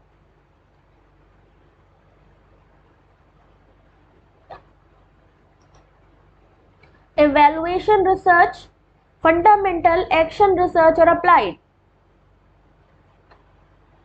वेरी गुड नंदनी, जब आंखों में अरमान लिए, मंजिल को अपना मान लिया, मुश्किल क्या आसान क्या, जब ठान लिया तो ठान लिया, बहुत खूब बहुत खूब। ऐसे ही मोटिवेट रहो बच्चों, मोटा वेट बिल्कुल भी नहीं होगा, खुश रहोगे तो मोटा वेट बिल्कुल नहीं होने वाला। Option number C action research यानी क्रियात्मक अनुसंधान साक्षात्कार सत्र आयोजित करता है। ठीक है, चलिए नेक्स्ट क्वेश्चन देखिए, क्वेश्चन नंबर 41। 2018 में आया क्वेश्चन लेकिन दोबारा पूछे जाने के उतने ही ज्यादा चांसेस। सामाजिक विज्ञान में प्रयोग मूलक शोध निम्न में से किससे संबंधित है? 2018 में पूछा गया, 2017 में पूछा गया, 2020 में पूछा गया ये क्वेश्चन।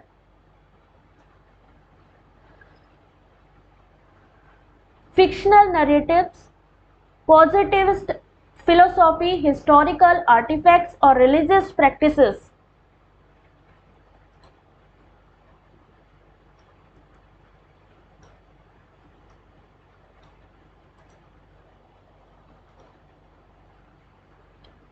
चलिए देखते हैं इस क्वेश्चन का सही answer. Question number 41 option number B positivist philosophy यानी सकारात्मक दर्शन। सामाजिक विज्ञान में प्रयोग मूलक शोध सकारात्मक दर्शन से संबंधित है। प्रयोग मूलक शोध को आनुभाविक शोध भी कहा जाता है, एम्पेरिकल भी कहा जाता है। इस शोध के 3 प्रकार होते हैं, ऑब्जर्वेशन, कोरिलेशन और एक्सपेरिमेंटल। किसके? प्रयोग मूलक शोध के। प्रयोग मूलक यानी कि आपका जो एम्पेरिकल रिसर्च होता है। ठीक है, क्वेश्चन नंबर 42 आंसर करो क्वेश्चन नंबर 42।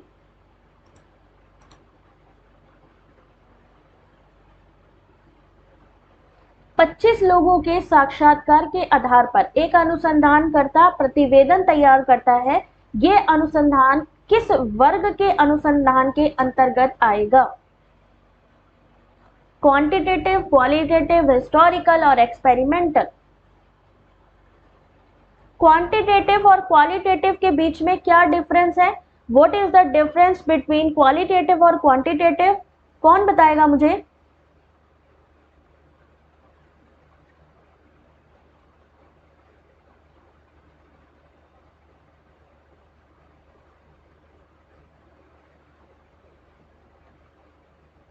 चंदन आंसर करो बेटा। क्वेश्चन नंबर यहाँ पे कितना है?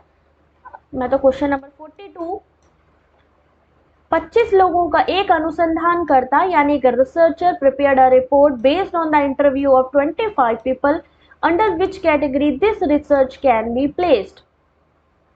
Option number B qualitative. अगर हम बात करें तो साक्षात्कार करना किस में आता है? साक्षात्कार करना आपका गुणात्मक शोध का भाग है। ठीक है, इसलिए यहां पर जब भी आपसे इस तरीके का क्वेश्चन आए आपने क्वालिटेटिव पे टिक करना है। भूल गए थे ना?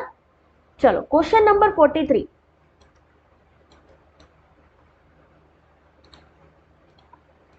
क्वांटिटेटिव में नंबर का डेटा आता है और क्वालिटेटिव में क्या आता है? डिफरेंस पता होना चाहिए क्योंकि स्टेटमेंट में पूछा जाएगा डिफरेंस बिटवीन क्वालिटेटिव और क्वांटिटेटिव, या एग्जाम्पल के तौर पे आपसे पूछा जाएगा कि इंटरव्यू कंडक्ट कराना, सर्वे कंडक्ट कराना, ये किस में आता है? गुणात्मक शोधकर्ता किसकी ओर मात्रात्मक शोध की प्रवृत्ति के कारण उसकी निंदा करते हैं? Question number 43।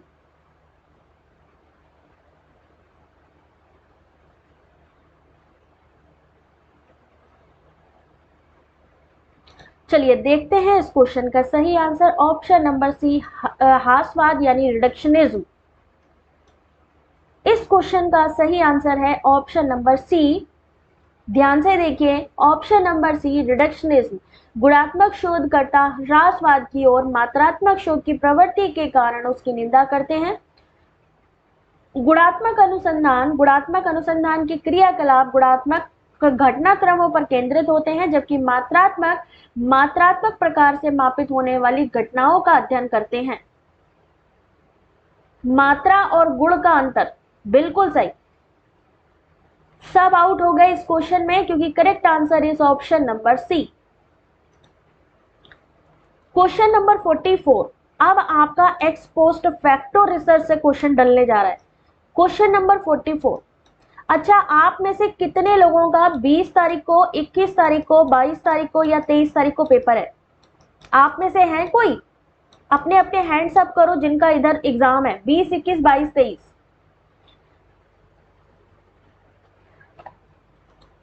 आंसर करिए इस क्वेश्चन का। एक्स पोस्ट फैक्टो से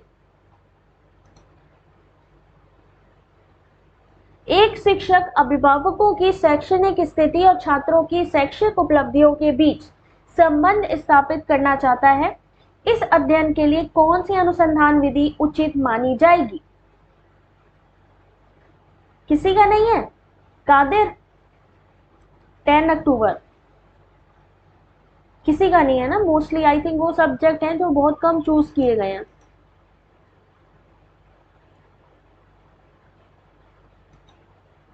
क्या आंसर होगा इस क्वेश्चन का? Option number C, ex post facto method. कार्योत्तर शोध उपयुक्त होगी यदि कोई शिक्षक अभिभावकों की शैक्षणिक स्थिति और छात्रों की शैक्षिक उपलब्धियों के बीच संबंध को स्थापित करना चाहता है। कार्योत्तर शोध किसी घटना के घटित होने के बाद, घटना के घटित होने के दौरान की जाती है और ये घटना स्वतंत्र चरों से संबंधित होती है। ठीक है। Question number 45। आंसर करिए question number 45।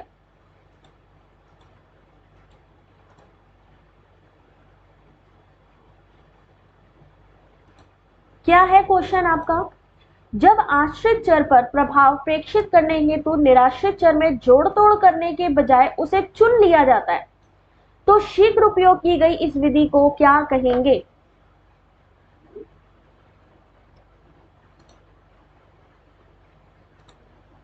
When the independent variable is explored rather than manipulating to observe the effect on dependent variable, the method of research is called, मतलब डायरेक्ट चुन लिया जाता है उसको, मैनिपुलेट नहीं किया जाता है।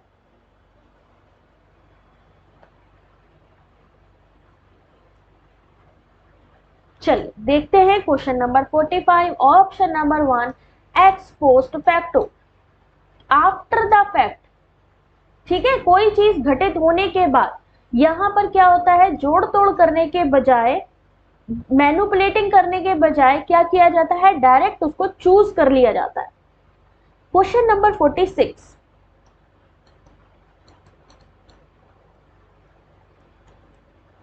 डिपेंडेंट पर इफेक्ट देखा जाता है, किसका इफेक्ट देखा जाता है? एक्सपेरिमेंटल में 30 को है ना हिंदी, वेरी गुड।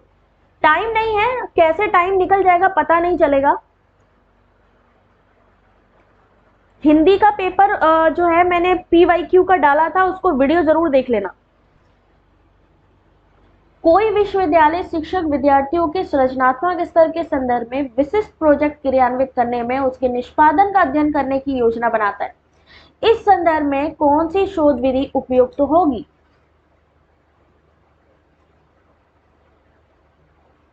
आर्ट को है कंप्यूटर साइंस। डरना नहीं है बिल्कुल, किसी भी क्वेश्चन से बच्चे, कोई भी क्वेश्चन से डरने की जरूरत नहीं है। Question number 46, option number D, x post facto method. ठीक है, अध्ययन करने की योजना बना रहा है। इस शोध के चरों पर प्रत्यक्ष रूप से हमारा कोई नियंत्रण नहीं होता है। काफी लंबे समय बाद ये ऐतिहासिक शोध में कन्वर्ट हो जाता है।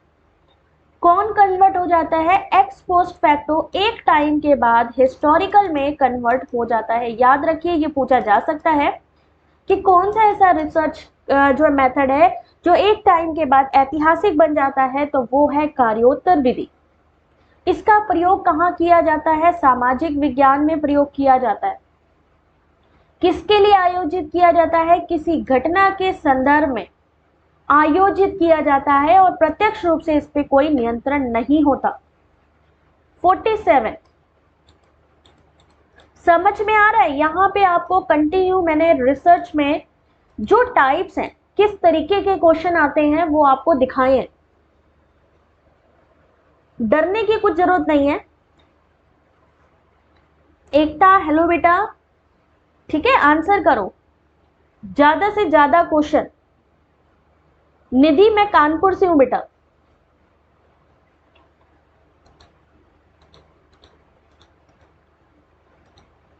अब क्वेश्चन क्या है कि निम्नलिखित में किस अनुसंधान पद्धति में स्वतंत्र चर के हेर फेर की जगह उसको चुन लिया जाता है। अभी वाला क्वेश्चन रिपीट हुआ है और आपको जैसा कि पता है, नहीं बेटा लॉ नहीं पढ़ाती हूं मैं अभी अभी जैसे कि बताया कि जहां पर मैनिपुलेशन की जगह डायरेक्ट उसको सेलेक्ट कर लिया जाए, that is called x post facto method. ठीक है, क्वेश्चन नंबर 48 आंसर करिए। बस कंप्लीट होने वाला है, मेरे ख्याल से 10-15 मिनट का रह गया। एक शोधकर्ता भूकंप आने के बाद व्यक्तियों के सामूहिक समस्याओं पर पड़ने वाले प्रभावों का अध्ययन करना चाहता है, तो ये किस प्रकार का शोध है। मतलब भूकंप आया है और भूकंप आने के बाद जो जो इमोशनल प्रॉब्लम्स आई हैं, अगर हमें उस पे इफेक्ट देखना है तो क्या होगा। प्रभा, एक्चुअली हमारी क्लास जो होती है इस समय पे होती है 8 बजे 9 बजे के बीच में, लेकिन आप लोग टेलीग्राम ज्वाइन कर लो, जिसका लिंक ऑलरेडी मैंने यहाँ पर दे रखा है चैट सेक्शन पे भी और वीडियो के डिस्क्रिप्शन पे भी, तो वहां पे सारी अपडेट्स आपको मिल जाएंगी। निधि मुजफ्फरनगर, वेरी गुड। चलो देखो बेटा, क्वेश्चन नंबर 48, जैसा कि आप जानते हो कि कोई चीज हुई और उसके बाद आफ्टर द इफेक्ट, तो भूकंप आया, भूकंप आने के बाद में सामूहिक समस्याओं पर पड़ने वाले प्रभाव का अध्ययन करना है, तो क्या हो जाएगा एक्स पोस्ट फैक्टो, क्योंकि वो घटना पहले घट चुकी है।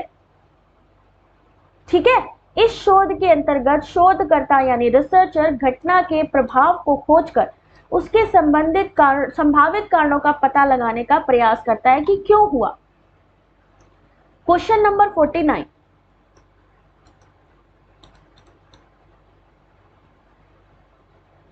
दिन वाली क्लास कल से ले लें। कल मैं सोच रही हूँ कि मैं सुबह ही ना ले लूं कहीं। तुम लोग टेलीग्राम पे जुड़े रहना, क्योंकि इस समय एंजल के भी एग्जाम चल रहे हैं, तो जैसे ही मुझे टाइम मिलेगा तो मैं उसी समय ले लूंगी क्लास। हो सकता है कल ले लूं सुबह 8-9 बजे के बीच में, तो टेलीग्राम पे जुड़े रहो।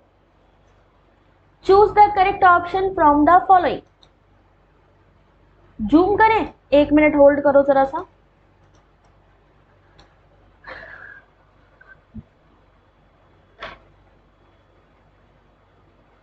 10 बजे तक, हाँ मैं कोशिश करूंगी, ठीक है, अपडेट मैं कर दूंगी आप लोगों को।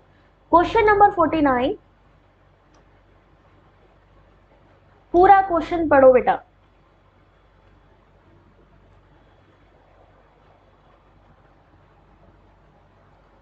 अभी अभी आपको सब पता है। Question number 49, option number B, यानी ex post facto no direct control on of dependent independent variable, और एक्सपेरिमेंटल में क्या होता है, डायरेक्ट कंट्रोल होता है। तो यहाँ पे ये आपका क्वेश्चन स्टेटमेंट वाला भी बन सकता है, या इस तरीके का क्वेश्चन भी आपका आ सकता है। अब शोध के चरण, क्वेश्चन नंबर 49, किस किस को देखना है ये वाला क्वेश्चन, शोध के चरण यानी स्टेप्स। स्टार्ट करें आगे, बहुत कम है, बस थोड़ा सा रह गया है, तो जल्दी से देखो क्वेश्चन नंबर 50।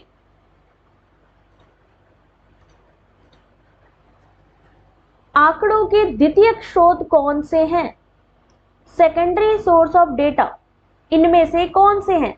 करना है ना सॉल्व, कर लो बेटा जल्दी कर लो, क्योंकि उसके बाद जैसे 20 तारीख आएगी ना, फिर एग्जाम एनालिसिस आना शुरू हो जाएगा, तो पढ़ने में मन नहीं लगेगा।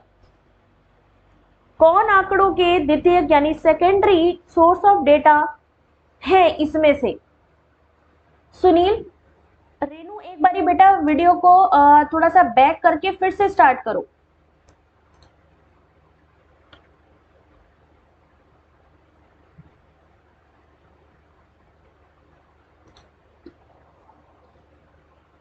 सही आंसर क्या होगा? ऑप्शन नंबर बी, NSSO यानी राष्ट्रीय प्रतिदर्श सर्वेक्षण संगठन के आंकड़े। द्वितीयक आंकड़ों में क्या क्या चीजें आती हैं? द्वितीयक आंकड़े जो जिसमें आता है आपकी जनगणना, सरकारी विभाग में संगठनात्मक रिकॉर्ड और आंकड़े किताब अखबार आदि से प्राप्त किया जाता है। द्वितीयक यानी सेकेंडरी डेटा। प्राइमरी डेटा के सोर्स कौन से हैं, कौन बताएगा? सोर्स ऑफ प्राइमरी डेटा क्या है?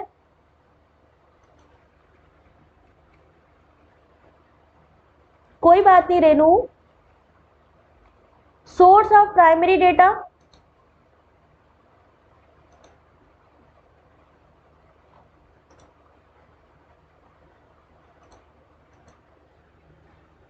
नेक्स्ट क्वेश्चन देखो, बताते हुए जाओ साथ साथ। क्वेश्चन नंबर 51,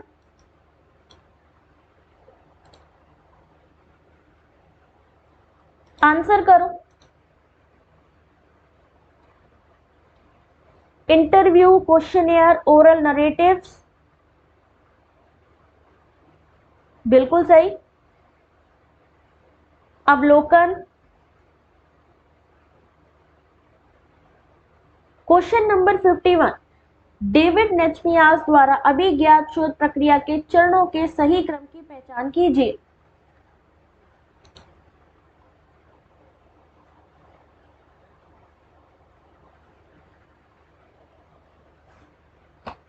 सबसे पहले क्या आएगा इसमें?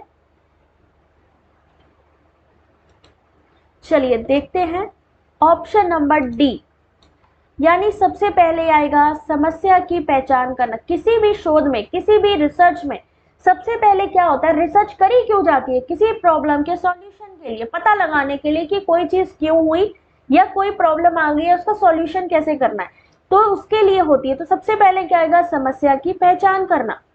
उसके बाद में क्या होता है? फॉर्मुलेशन ऑफ हाइपोथेसिस यानी कि परिकल्पना का निर्धारण करना।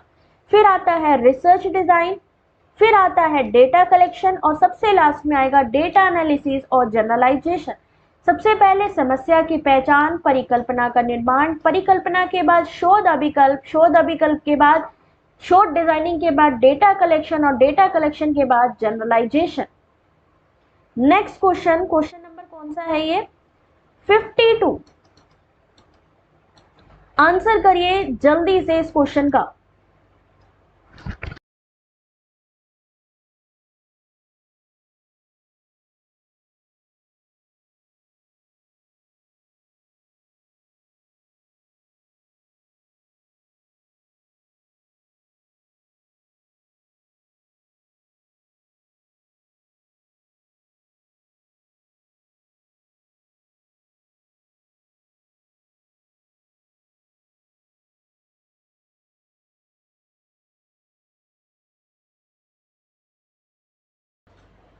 चलिए इस क्वेश्चन का सही आंसर देखिए। क्वेश्चन नंबर 52, सही आंसर है option number B. Option number B इसका सही आंसर है। यानी सबसे पहले समस्या को परिभाषित करें, एक प्रतिदर्श को चुनें, आवश्यक समूह संख्या का निर्णय लें, अध्ययन प्रणाली तैयार करें और सकेंद्रित समूह विषय वस्तु को तैयार करें। Methodological step in focus group research. Focus group research से लास्ट टाइम भी क्वेश्चन देखने को मिला था। Option number B. उसके बाद क्वेश्चन नंबर 53, मैचिंग बहुत इंपॉर्टेंट है, ध्यान से देखिए, मैं जूम कर दे रही हूं जल्दी से। जहां पे रिसर्च के स्टेप और उसकी विशेषताएं आपसे पूछी गई हैं। क्वेश्चन नंबर 53, आंसर करो जल्दी से।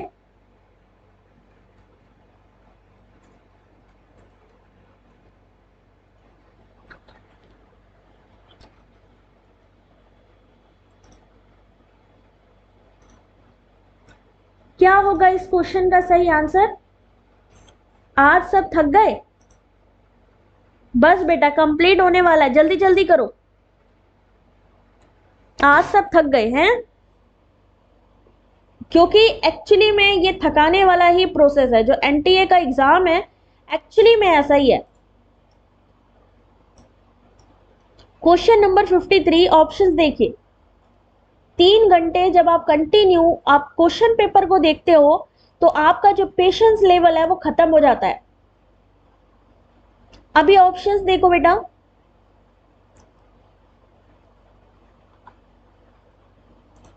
समझ रहे हो?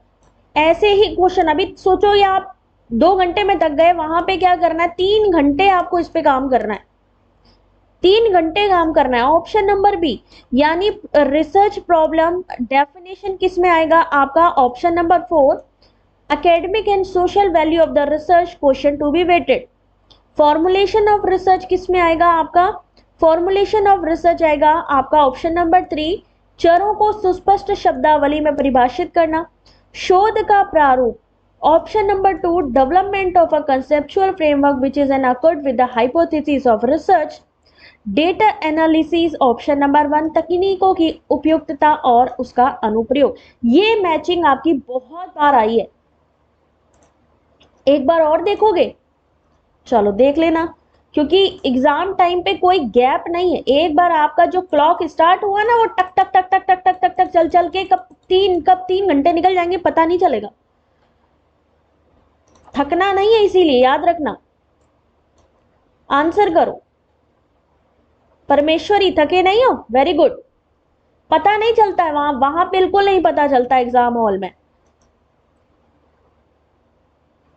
हाँ, जिनको क्वेश्चन पेपर नहीं आता है बस उनके लिए थोड़ा डिफिकल्टी है, अदरवाइज पता नहीं चलेगा। 3 घंटे भी कम होते हैं, क्योंकि वहां पे डाटा इंटरप्रिटेशन के क्वेश्चन में सबसे ज्यादा समय जाता है, आरसी में जाता है, फिर ऐसे क्वेश्चन में, और जब तक समझ आता है कि किधर गई अपनी घड़ी तब तक तो टाइम निकल गया। क्वेश्चन नंबर 54,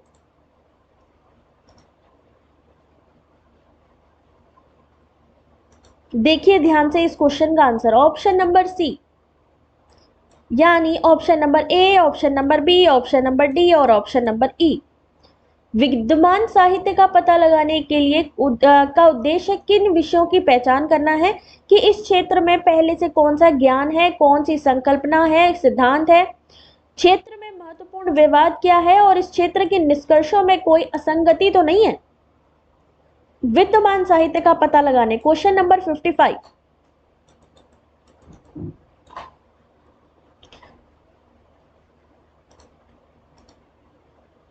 आंसर करो बेटा। अभी की थोड़ी मेहनत, वो क्या कहते हैं ना, जब रेस में पार्टिसिपेट करना होता है तो पहले से थोड़ा सा पहले से ही सब लोग स्टार्ट हो जाते हैं उसकी तैयारी करना। सेम ऐसे ही आप लोगों को अपना क्या करना है, पेशेंस बना के रखना है। नॉर्मल क्वेश्चन इसीलिए गलत होते हैं विशाली, क्योंकि हम लोग थक जाते हैं, हमारा दिमाग बोल जाता है कि अरे यार अब नहीं हो पाएगा। लेकिन जब भी ऐसा हो तो आप सोचना अपने दिमाग में कि यार यही चांस है मेरे पास, ठीक है, करो करो करो करो, करना ही पड़ेगा। Question number 55, questionnaire are filled in by the participant themselves, interview schedule is filled in by the interview or researcher, option number 1 is correct, यानी कि ये दोनों ही चीजें सही हैं। नेक्स्ट क्वेश्चन, क्वेश्चन नंबर 50 कितना है भाई, 56, बस खत्म ही होने वाला है, जल्दी जल्दी करो भाई। 56, इतने सारे क्वेश्चन हैं और इतने एक्सप्लेनेशन है कि आराम से कितने ही क्वेश्चन तुम लोग निकाल लोगे। जूम कर रही हूं मैं थोड़ा। डिफ्रेमिंग involves several activities following the collection of data। Debriefing में आंकड़ों के संग्रहण के बाद कई क्रियाकलाप शामिल होते हैं, और वो कौन से होते हैं, बार बार खुद से बोलो, कर सकते हैं। नींद आने लगे तो पानी से हल्का सा ना अपने आप पे छींटा मार लो, हल्का सा पानी अपनी बोतल लेके जाना, ये मत सोचना कि पानी पीने चले जाए, तब तक न जाने कितना टाइम निकल जाएगा। बीच बीच में कहते हैं जो एग्जाम के बीच बीच में पानी पीता है ना, उसको कॉन्फिडेंस लेवल बढ़ जाता है, इसलिए उस चीज का ध्यान रखना। डीब्रीफिंग में आंकड़ों के संग्रहण के बाद कई कार्यकलाप शामिल होते हैं, वो कौन से हैं, हालांकि इसमें मुझे मालूम है आप लोगों ने तुक्का लगाया है। क्या होती है debriefing,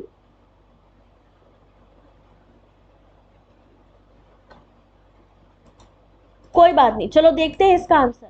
option number B, option number A, option number C और ऑप्शन नंबर डी।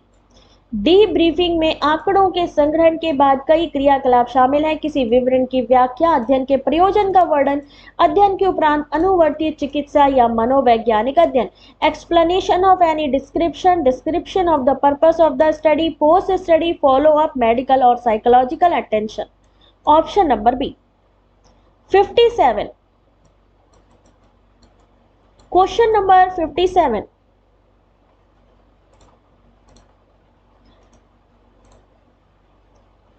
गलत हो गया, कोई बात नहीं, कोई बात नहीं। वो क्या कहते हैं, वीर तुम बढ़े चलो, धीर तुम बढ़े चलो, सामने पहाड़ हो। आगे की क्या लाइन थी, बस वही याद करनी है। शोध प्रक्रिया के रैखिक प्रतिमान में अनुभाविक चरणों के सही अनुक्रम को बताइए।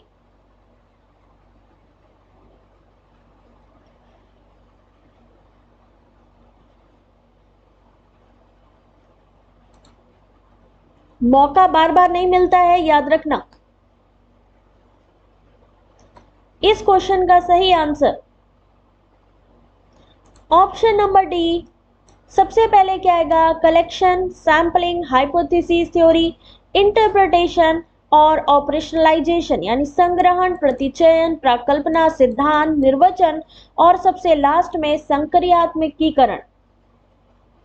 ठीक है, क्वेश्चन नंबर 57 का गलत बता दिया क्या मैंने? 57 का सही आंसर बी है भाई।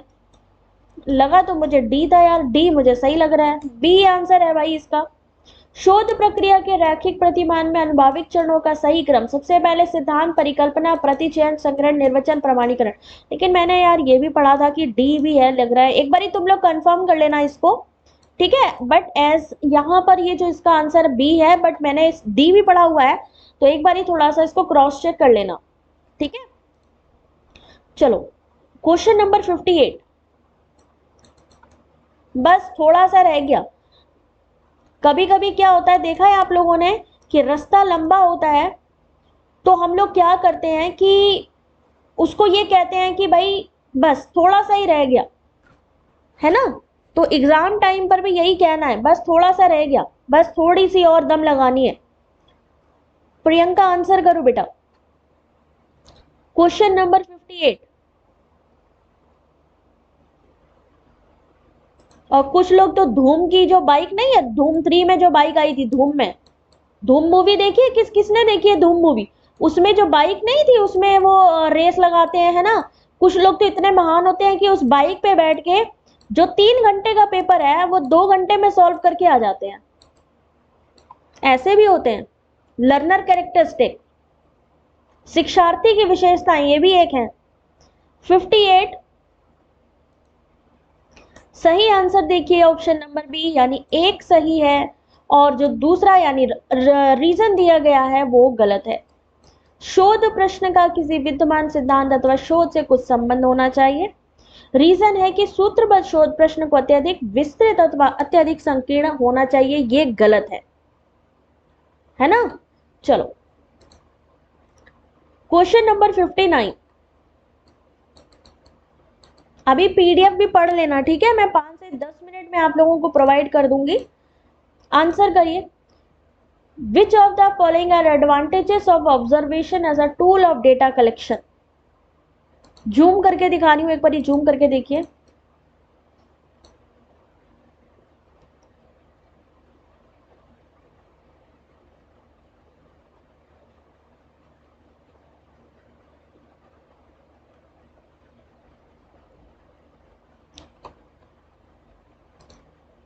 ध्यान से पढ़िए। Which of the following are the advantages of observation as a tool of data collection. Options देखिए,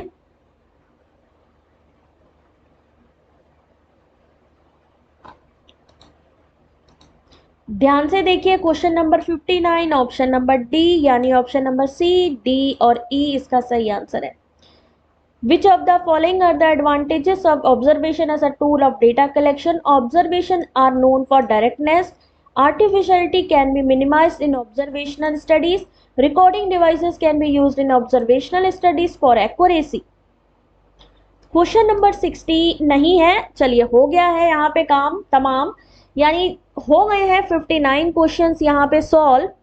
किस किस को मजा आया जरा अपने हैंड्स अप करो जरा, 59 क्वेश्चंस हो गए हैं, ठीक है। किस किस को मजा आया आज की क्लास में और किस किस के तोते उड़ गए ये बताओ जरा। किसको लगता है कि अभी हमें और तैयारी की जरूरत है? जल्दी हैंड्स अप करो अपने, जल्दी, बस उसके बाद आराम से आराम करना। इस समय पेपर 1 में क्विज भी अनिरुद्ध ने स्टार्ट कर दी है, उसके बाद वहां पर भी ज्वाइन कर लो। देखो यही बेटा जो 10 दिन है ना, 2 दिन 10 दिन 1 हफ्ता जो आपका एग्जाम का है, यही मेहनत के दिन है, उसके बाद आराम है। मजा आया? चलो वेरी गुड। अभी ये पीडीएफ मैं टेलीग्राम पे लिंक शेयर कर दूंगी, तब तक अभी इस समय क्विज चल रही है ऑलरेडी टेलीग्राम पे, तो टेलीग्राम भी ज्वाइन कर लो, ठीक है। कल मिलेंगे आपसे, तब तक के लिए अपना ध्यान रखें। God bless you, take care. I hope आप सबको अच्छा लगा होगा। तो जाने से पहले वीडियो को लाइक शेयर कर लीजिए और कोशिश करिए कि ज्यादा से ज्यादा लोग जो भी आपके फ्रेंड्स हैं सब्सक्राइब करें चैनल। थोड़ी और मेहनत करनी है, कोई बात नहीं बच्चे, हम भी साथ में हैं। तोते भी उड़ गए कोई बात नहीं, कोई बात नहीं। चलो थैंक यू बच्चों, thank you, God bless you, all the very best.